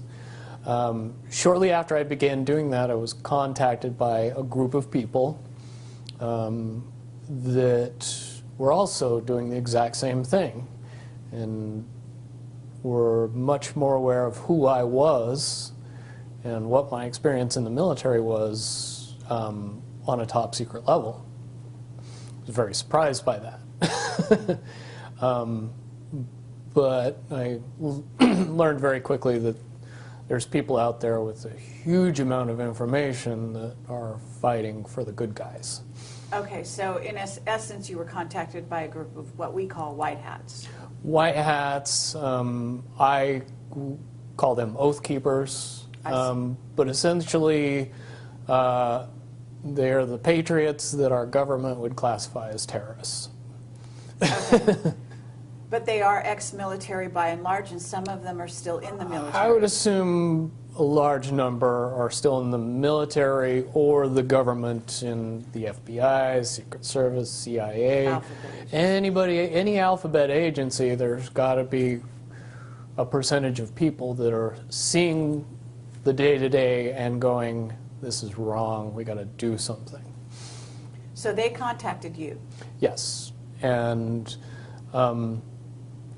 over the course of a few months, I was vetted, and if you don't know the meaning of the word, that is a cute term for saying how much you could be trusted and how much you would lie and what you didn't want to talk about. When you figure out that the people on the other side of the vetting process already know all that and they're just trying to figure you out and see if all that's true, if you respond exactly the way that you are portrayed in their minds, it's very encouraging.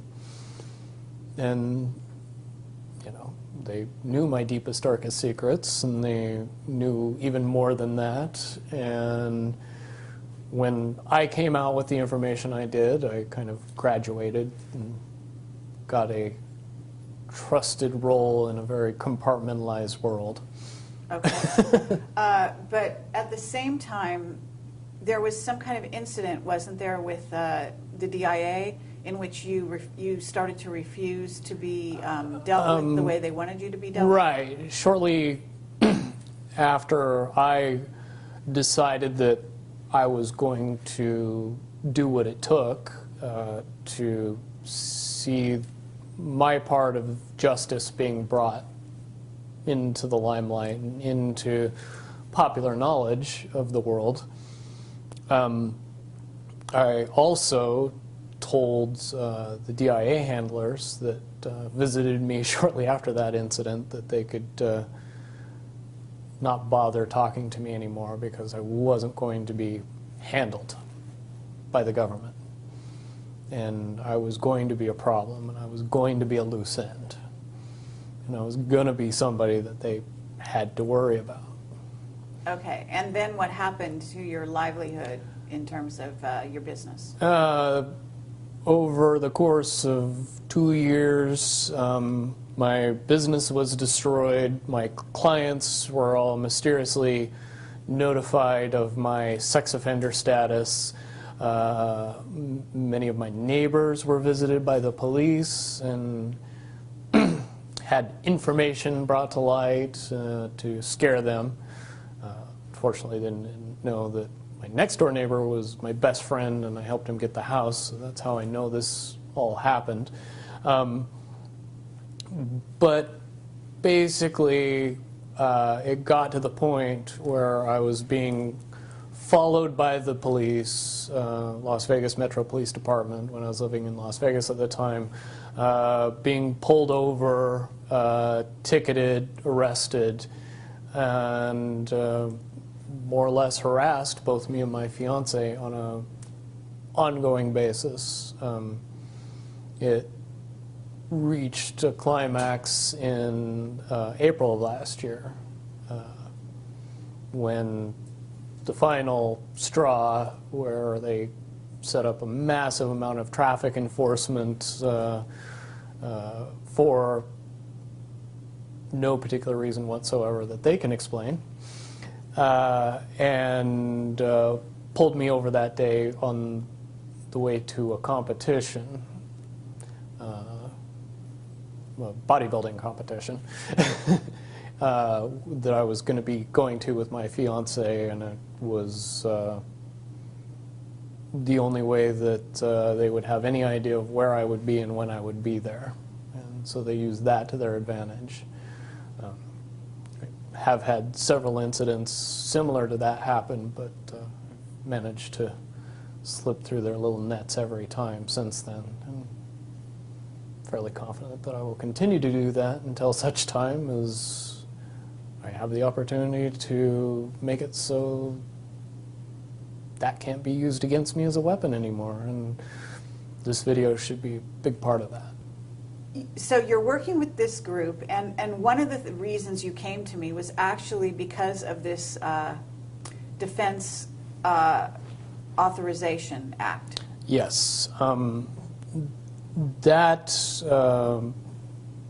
sent shockwaves through the community that I'm involved in. Basically, that is the final straw of the complete erosion of constitutional rights. It literally has government giving itself permission to violate the rest of the Constitution. And that has a lot of people concerned.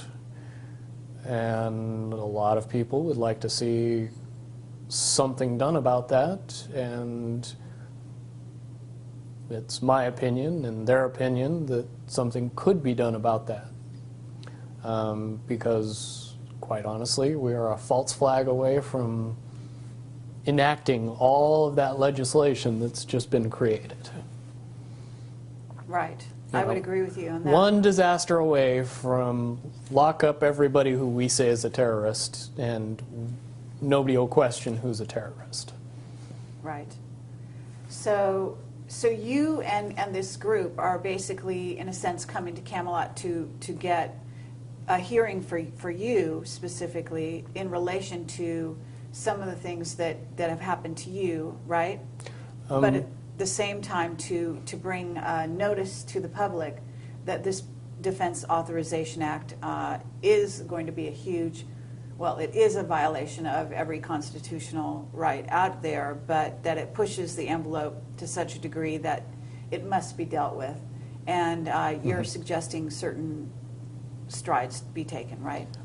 Yes. It's a very simple process if you understand how the problem-solution effect works.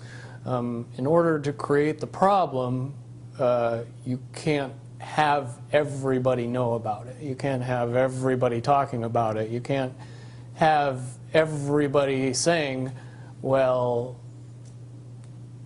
yeah, now we're just waiting for the next false flag. If that information is too widely known and too widely held, the next false flag would blow up in their face and cause a shift in public consciousness to say, no, this is just our government messing with us, as opposed to panicking us into a blind fear. Right. So we'll then allow them to go to war in a full-fledged war, right, instead of this this sort of sporadic war that they're conducting. Right. Correct. And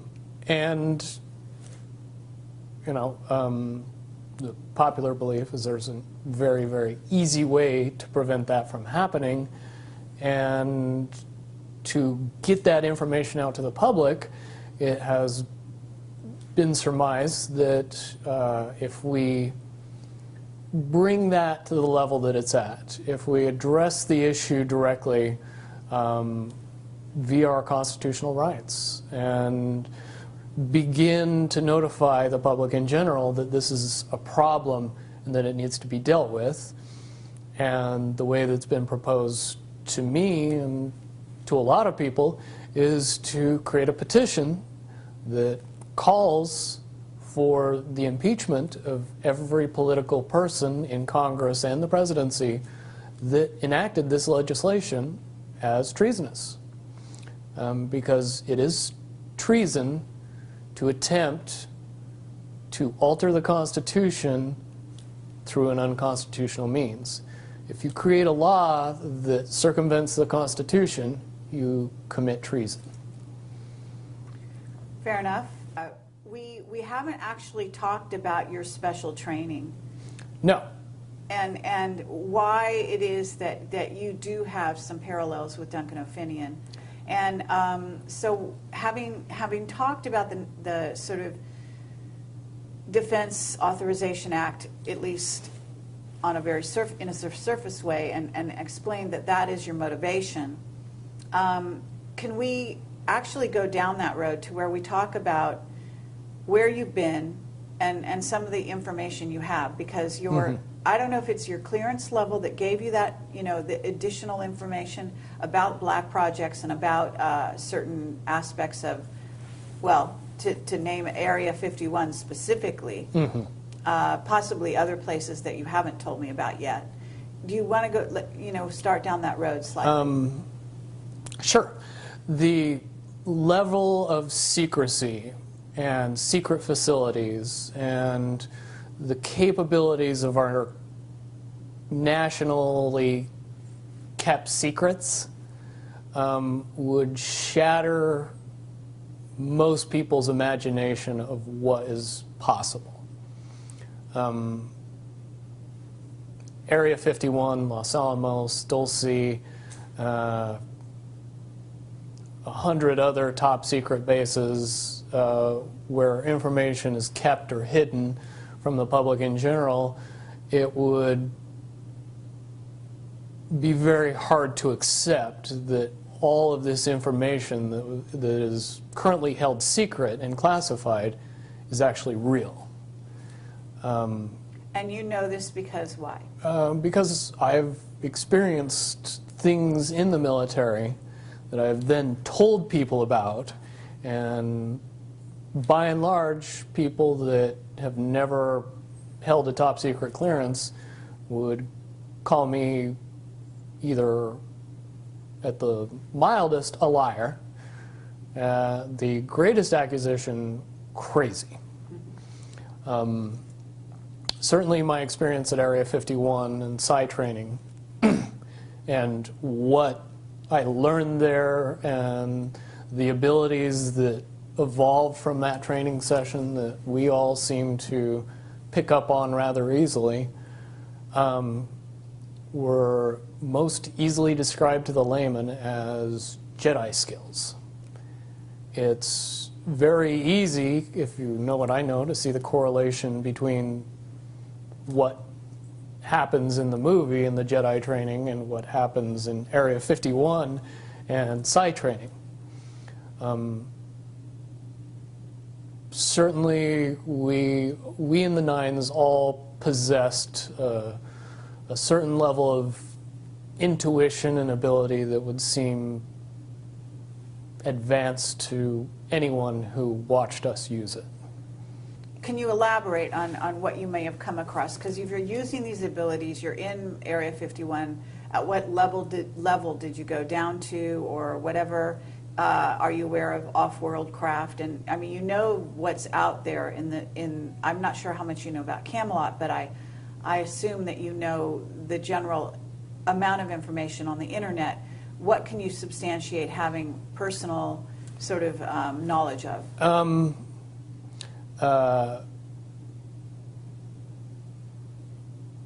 Extra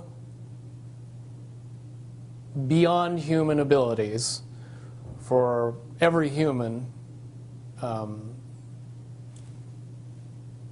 not subject to popular belief, but we as human beings are far more capable of using many, many advanced skills beyond 5 senses. With a little bit of training and the knowledge that it was actually possible, most people could accurately predict the possibilities of the future, to know when other people were thinking about them. Pick up on what is easy to describe as reading people, where you don't really need to use your 5 senses to be able to know what somebody else is thinking or feeling. A lot of that has to do simply with the belief that and the understanding that it's possible. That opens up a lot of doors. Finian talks about having been enhanced physically. Do you feel that you were enhanced physically? No. When I hear Duncan's story, the things that he experienced are very similar to what I experienced, based on the fact that you were never told that the actual belief in what you were doing was giving you the ability. You were giving something, a caveat, a carrot, an enhancement. They could jam a small piece of metal in your arm, and that's enough to get you believing that you have these abilities, and they turn on. But one really doesn't have anything to do with the other, per se. I have had a device implanted in me, and I later was of the understanding that that device did not do what I was told it was doing. It was not to provide enhancement, it was to provide monitoring. Mm-hmm. And but you're basically saying that it's the mental abilities that you, it's like placebo in a sense. As long as you believe it, it's the placebo effect, gives yes. gives you that ability to do superhuman type things. Right. And that's very important because if you teach people these things, you want to be able to turn those things off if you want to. You want to take those abilities away from people if you don't want them to have them anymore. So if you tell them the true nature of the abilities, then you can't take belief away anymore. You have to pull the piece of metal out of the arm that says you don't have the enhancement anymore. Well, it's the Tin Man. Yes. And, being told that he doesn't have a heart, he needs to have a heart installed, when in fact he had a heart all along. Exactly. Or maybe that's the lion, I forget who, but several. Lion was courage, yeah. Yeah, several of the beings in that story. Okay, well that's very valuable. So you basically were given that kind of thing, and I would say that. And let me interject. The 6 months where I was undergoing all the psychological treatment, I did go through a period of time where I believed all of my abilities to be gone or taken away. In 2008, with some help, I was able to transcend the barrier that kept me from using those talents. And now I've been able to refine and enhance those abilities far beyond the levels that I had in the military, which comes in handy when cops chase your cell phone GPS. Okay, absolutely. All right, so, but to get back to Area 51, and I understand that at this point you would be violating a security oath to talk about it, right? Let me put it in terms that it's easier for me to say and not have to go into the details of how I know, but just that I know. I'll present it to everybody very simply. What could be so important at Area 51 that would require the level of secrecy that is in existence around that facility? Well, certainly if I said that we kept the U.S. space fleet there, and that space fleet was what we would understand to be UFOs, even though the technology is easy to describe and easy to talk about and easy to educate people on, you need a lot of background in the evolution of the science that makes those things possible to be able to accept that the U.S. has dozens, if not hundreds, of vehicles that are more than capable of space flight, and make it so we would have a fleet of vehicles that would be seemingly extraterrestrial. And the reason that that has to be kept that way is because if you know that those vehicles exist, you start to question the technology that they're based on. And when you start to do that, then you start to question why we're still using petroleum products and solid rocket boosters and everything else, and things get quickly out of hand after that.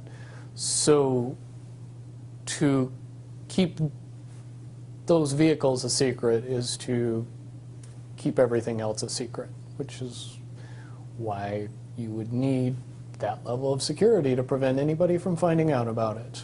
Okay, but that space fleet, as you call it, is capable of going anywhere easily throughout the solar system without much time or hindrance to the occupants. Okay, and explain how fast one could get to Mars, for example. Just below the speed of light. Okay, but in an hour? A day, I would A day. say would be more reasonable. Okay. Incredibly fast. Okay, have you seen these vehicles yourself? I've seen one type of one vehicle. Okay. And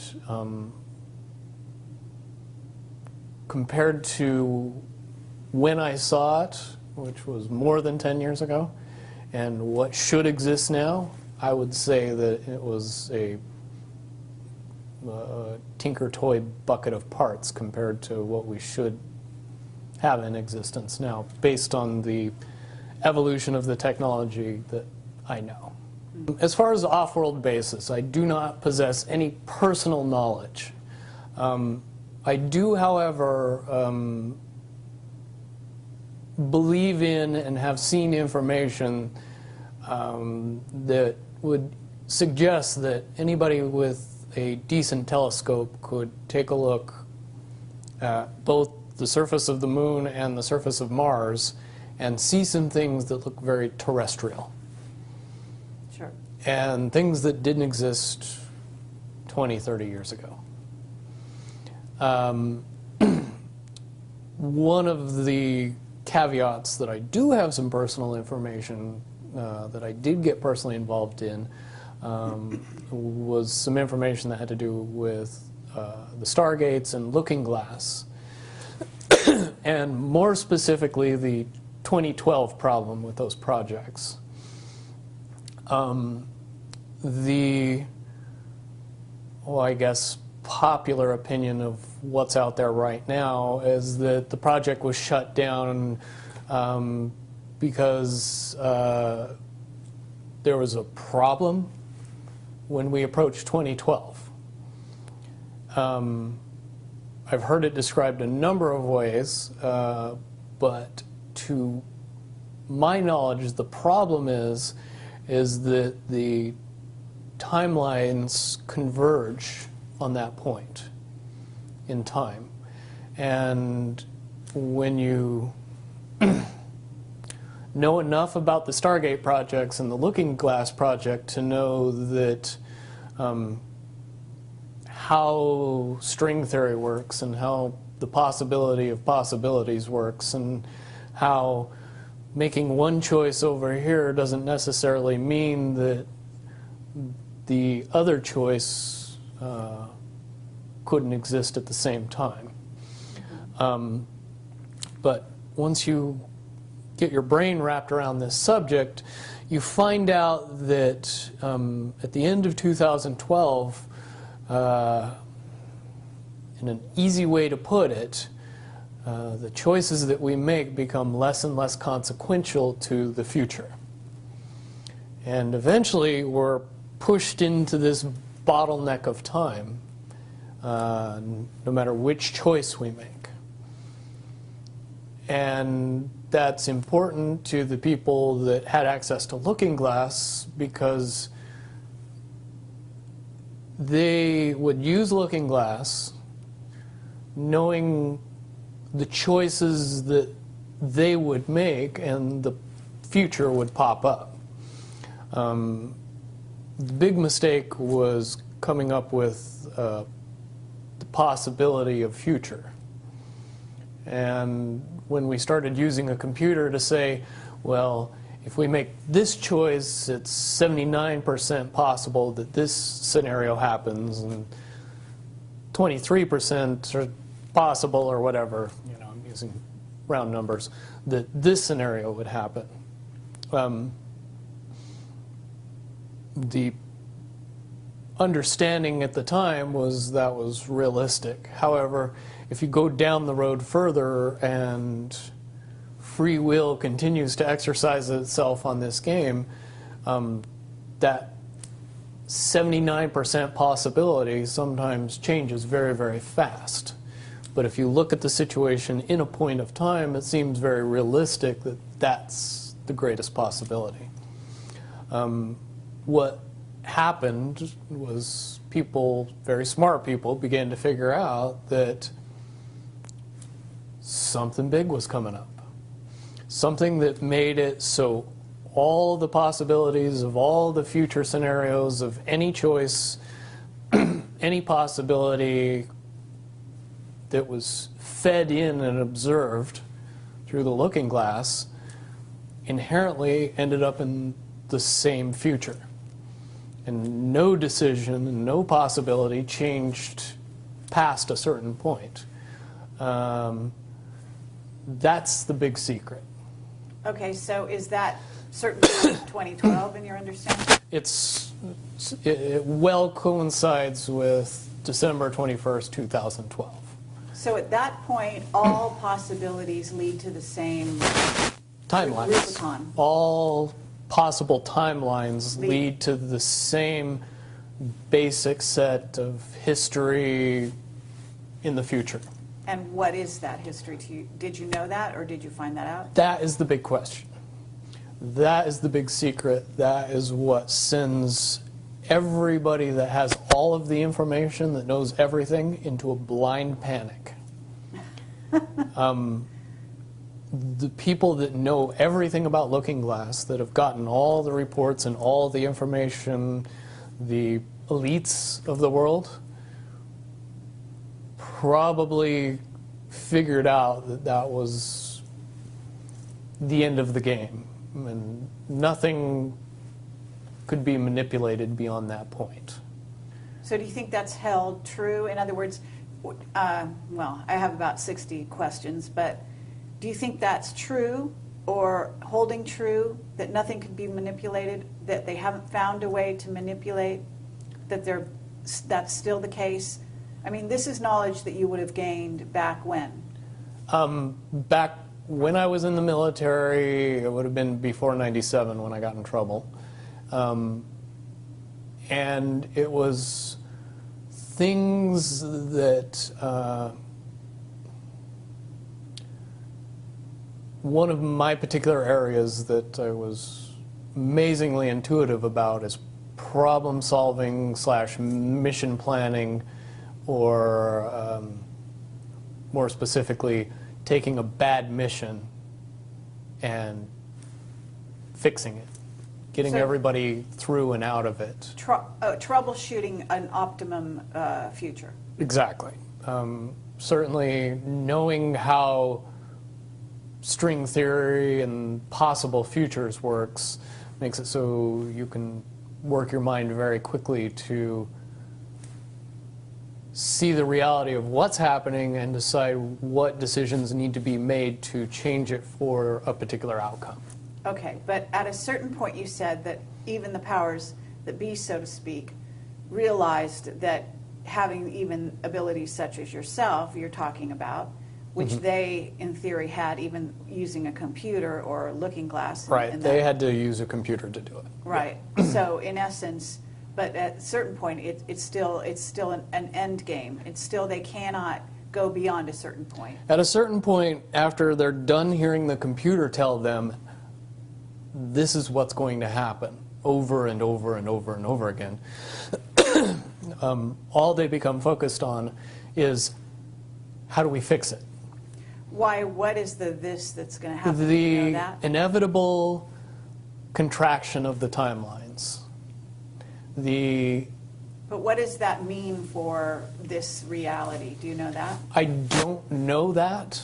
What I do know is that I was called in and asked to solve this problem, this timeline contraction problem. And I eventually did my due diligence and did all the investigating, and basically only had one piece of information, and that was reinforcement. The computer's right. The timelines will contract down to some inevitable thing that you guys won't tell me about, so I can't help you. But it's, what you're basically, you came back with was, it is inevitable, whatever it is. There is an inevitable event. It's been forecast, it's been predicted, it's been fed to us in a slop trough of what they want us to believe will happen. But they don't actually However, know. they don't actually have control over what happens. They only have control over the reaction, and it seems that no matter what they try to do to cause their desired reaction, it's going to have an opposite effect. Interesting. Now, it's much, much easier for me to explain today what that process is as opposed to back then. But if I had to give it a name, I would say it's the awakening process. It's an evolution of consciousness that cannot, will not, and no matter what decisions or possibilities are injected into the equation, eventually it all resolves down to us all learning the truth and becoming aware of this massive dam of lies that has been built that keep us from knowing massive volume of information that we should otherwise possess. Okay, well that's very, very monumental to be told that from a person in your perspective, who's had your background and your exposure. Is it your understanding that the notion that looking glass has been, you know, that there are various looking glasses around the globe supposedly, that according to Dan Burish were shut down. Is it your understanding they're actually not shut down? I believe that they're shut down because they are all saying the same thing, and they're So it's like they're completely useless they're at this point. is what you're saying. Right. It's like the Wicked Witch, you know, looking into the magic mirror and always getting the same answer. Well, if you were always getting the exact opposite of the answer that you wanted, you'd stop talking to the mirror. And that's essentially what happened with Looking Glass. Is no longer, not only did they not want people to use it anymore because they knew it was just going to burp out the same thing, but at the same time they didn't want anybody else to know what it was saying, I'm sure. Because that they would lose control. Because that information was of a monumental concern when I was in the military about how to prevent this inevitability. Now, at first I thought it was end of the world. Now I see end of the world as end of their world. Well said. Okay, but are you aware, do you know the difference between Looking Glass and the yellow cube? Yes. Okay, and are you aware of what happened to the yellow cube and how it was used and so on? I believe that the yellow cube still exists. I can't say for certain if it's on this planet, but I would say that it's definitely protected from use at this point. Okay, well that coincides with the testimony we got. Can you also verify that leaders of... But let me say one thing about the yellow book and its differences with Looking Glass. The yellow cube or the yellow book would give you your possible future. Yes. So it took basically the choices that you would inherently make along a timeline and tell you what that timeline would be, given that you made all the choices that your brain would make. Well, this is exactly what I was just going to ask you. What we were told is that leaders of governments and so on, people in high places, politically, would use this to try to see their most optimum future and then follow those. So they were using it to enhance their wealth, et cetera, Yep. in a very egotistical way. And that was part of the problem with it. And that supposedly one of the specific things we were told had to do with Hillary. Are you aware of any of that? You mean the 2012 prediction for her? Well, will you tell me what you know? I don't have any first-hand knowledge of this. This is all back alley information. But one of the last predictions that was put out by the Yellow Cube was that, for all intents and purposes, and this is just my level of understanding, is that Hillary Clinton would be president in 2012. And when the Yellow Cube is involved, it leads me to question what I know about Looking Glass and string theory along with that. The first question that anybody that knew anything about the process would know is who was using the cube Right. when it made that prediction. If I knew that, then I could tell you why it would predict what it predicted. Wasn't there also an issue with, I'm not sure, but in using the Yellow Cube, Yellow Book, however you want to term it, that they actually had to use it through an intuitive who had a high vibration, had to be in the vicinity to, in a sense, be the go-between between the person who wanted to use the cube Right. and the cube itself, because normally they didn't have the vibration necessary. Correct. And that is a process that would prevent anomalies from popping out in predictions. But it wouldn't completely... No, and I'll tell you why.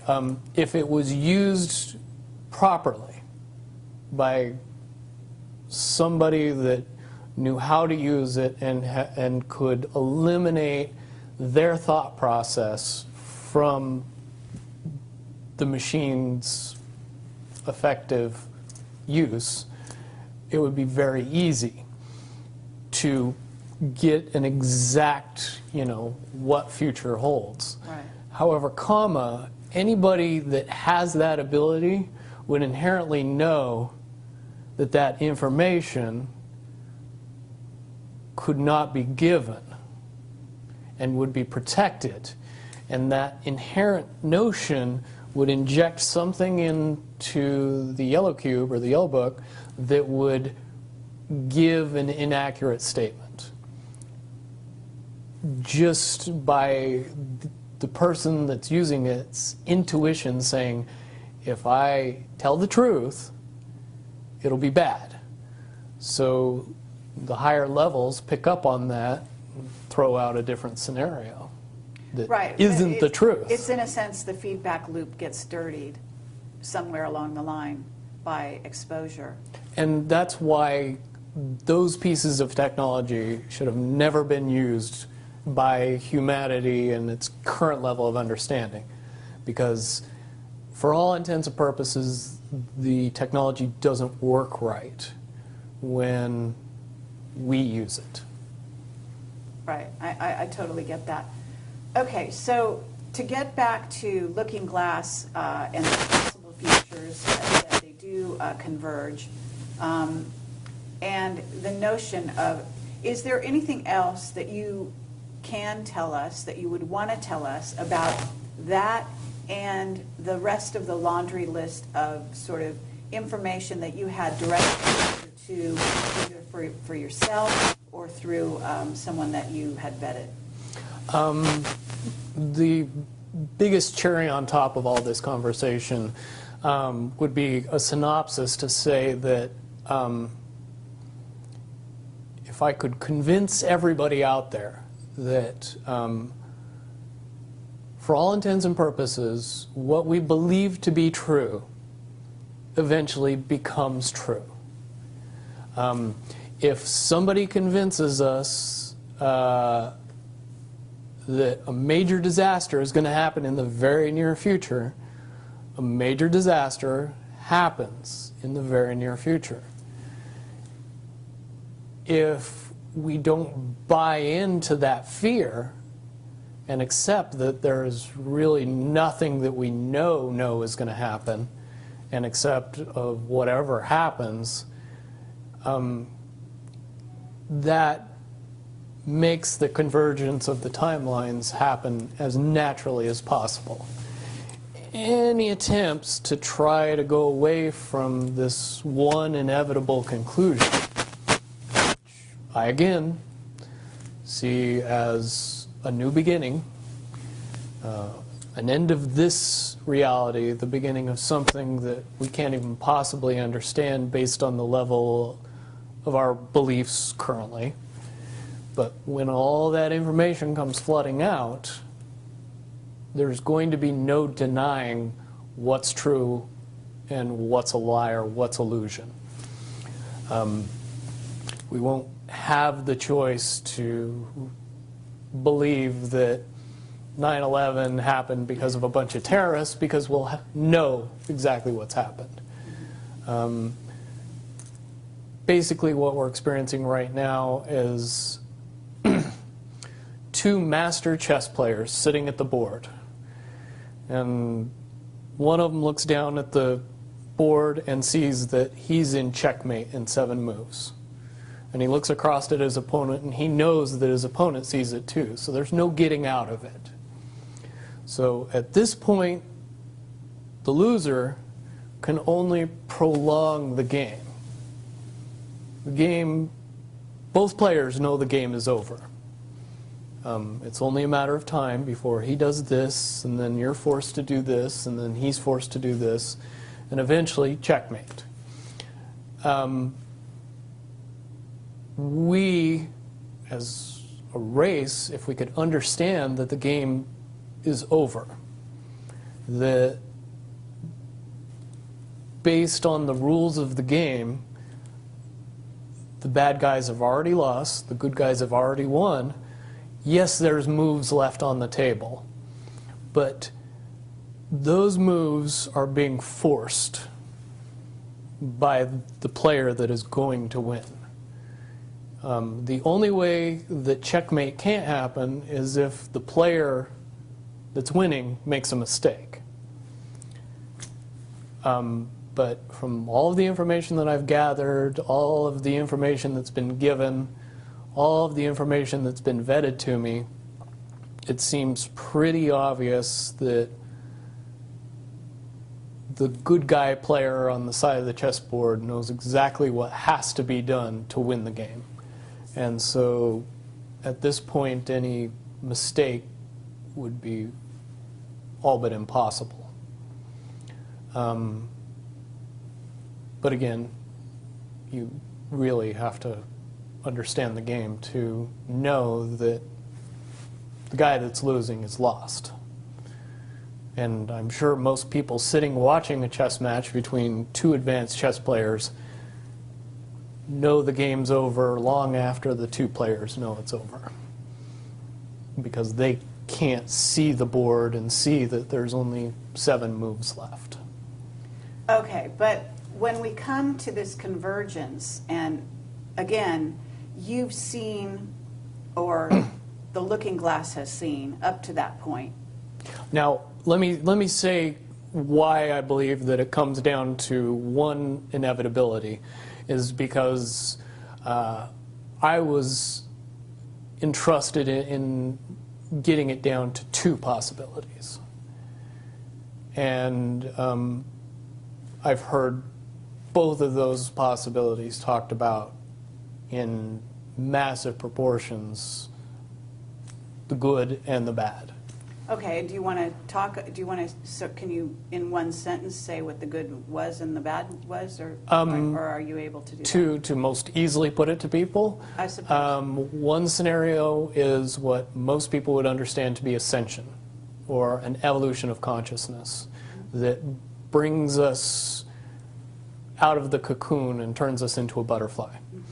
Timeline 2 is some kind of major global catastrophe that drives most of us underground and leaves a few of us on top to fend for ourselves. Very well put. Okay, so I would imagine, and you can... But I would also like to point it out that they call Timeline 2 Timeline 2. It seemed very odd to me that even back then it was identified as not 1. And that Okay. one is the didn't ascension get one. talked about. Okay, but 1 is the one that involves what in essence would be ascension, or moving into, from the cocoon to the butterfly. Okay, but I believe, based on what you're telling me, that they would have used a lot of people like you that had a proclivity for being able to see the future, to be what is a sort of an advanced psychic remote viewer, whatever you want to call that, and looking glass, to posit these potential futures, to go up to that point and to view it, and that you're just one of many. Wouldn't you agree? I would agree. And back in 1991, when I began my little adventure in the military, I would say that it was pretty obvious that there wasn't very many of us. However, you go 20 years into the future, and you find out that it's coming to the point where there's a lot of people that have that ability, that are inherently realizing that ability, and are able, through some unknown extraordinary means, to develop that ability inside themselves without any outside help or assistance. And it's quite obvious that as far as advanced intellectual abilities, as far as simple intelligence levels, and cognitive skills of the human race has increased exponentially in the past 20 years. And people that were 10 years old in 1991 are now 30 years old and fully awake and conscious of this burning inside that says, I am a lot more than what I see in the mirror. Absolutely. Okay.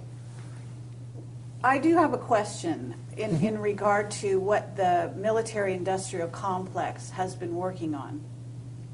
Because with the knowledge that you say they have, assuming that they have this level of knowledge that you're talking about, right? In other words, of the timelines converging and the fact that there was going to be something. And I don't know if you saw the movie or the TV show Fast Forward. I mean, but there's been so many possible, scenarios in that regard. But one of the things that goes on is they are very busy building underground bases, supposedly underground cities. And so they seem to be hedging their bets for the negative timeline and putting their emphasis there. And would you say that that is because why would somebody want something negative to come true? Well, of course, the Illuminati have a program that they're working on in that regard. But basically, the sort of well-meaning military that just goes after contingencies, and is just working towards a future that they want to prevent or deal with when it comes. Can you explain why they have been hedging their bets to such a degree on the negative? It's very simple. They're insane. And beyond insane, they have literally deluded themselves into believing that they can somehow manage to get away with what they're trying to get away with. There is a distinct lack of reality in that thinking. Okay, what about the notion that CERN, for example, is engaged in trying to beat that game, as you call it? I would say, look at the problems CERN has had. The crazy little things that have kept that project from moving forward.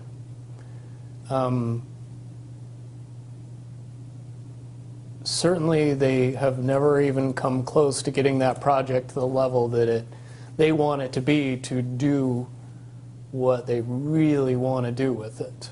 Okay, well, what about the notion that that's the party line, that they haven't been able to do so? But if you really think about it, that's what they would prefer people to believe, so that they don't think that there's a threat. But when you listen to the interviews of the scientists that are working on the project, even they say that it seems like somebody or something from the future won't let them get that project done. And the craziest little things have caused massive damage to that project. And when you get the foremost thinker in string theory saying, yeah, I don't think we're going to do it because I don't think fate wants us to do it, that says something about a scientist. Okay, so, well, thank you very much. I think that at this point we're going to have to close this down unless there's any other things that you think that we haven't covered or that we could possibly touch on that you want out there. No, I don't think we'd get any further tonight. Certainly, from what I know, the questions will come out, and be more than happy to do a live feed after that and answer any questions that anybody comes up with from this interview. Wonderful. All right. Well, thank you very much, Bill Wood, for your service to humanity. Well, hopefully I can get everybody else working towards that goal as well. Absolutely. Well, apparently, regardless of which way they work, the convergence will happen. Yeah. There's a certain element of pain that we can reduce by just not accepting that we don't have choices in the matter. And sitting back and waiting for the aliens to fix everything isn't going to help.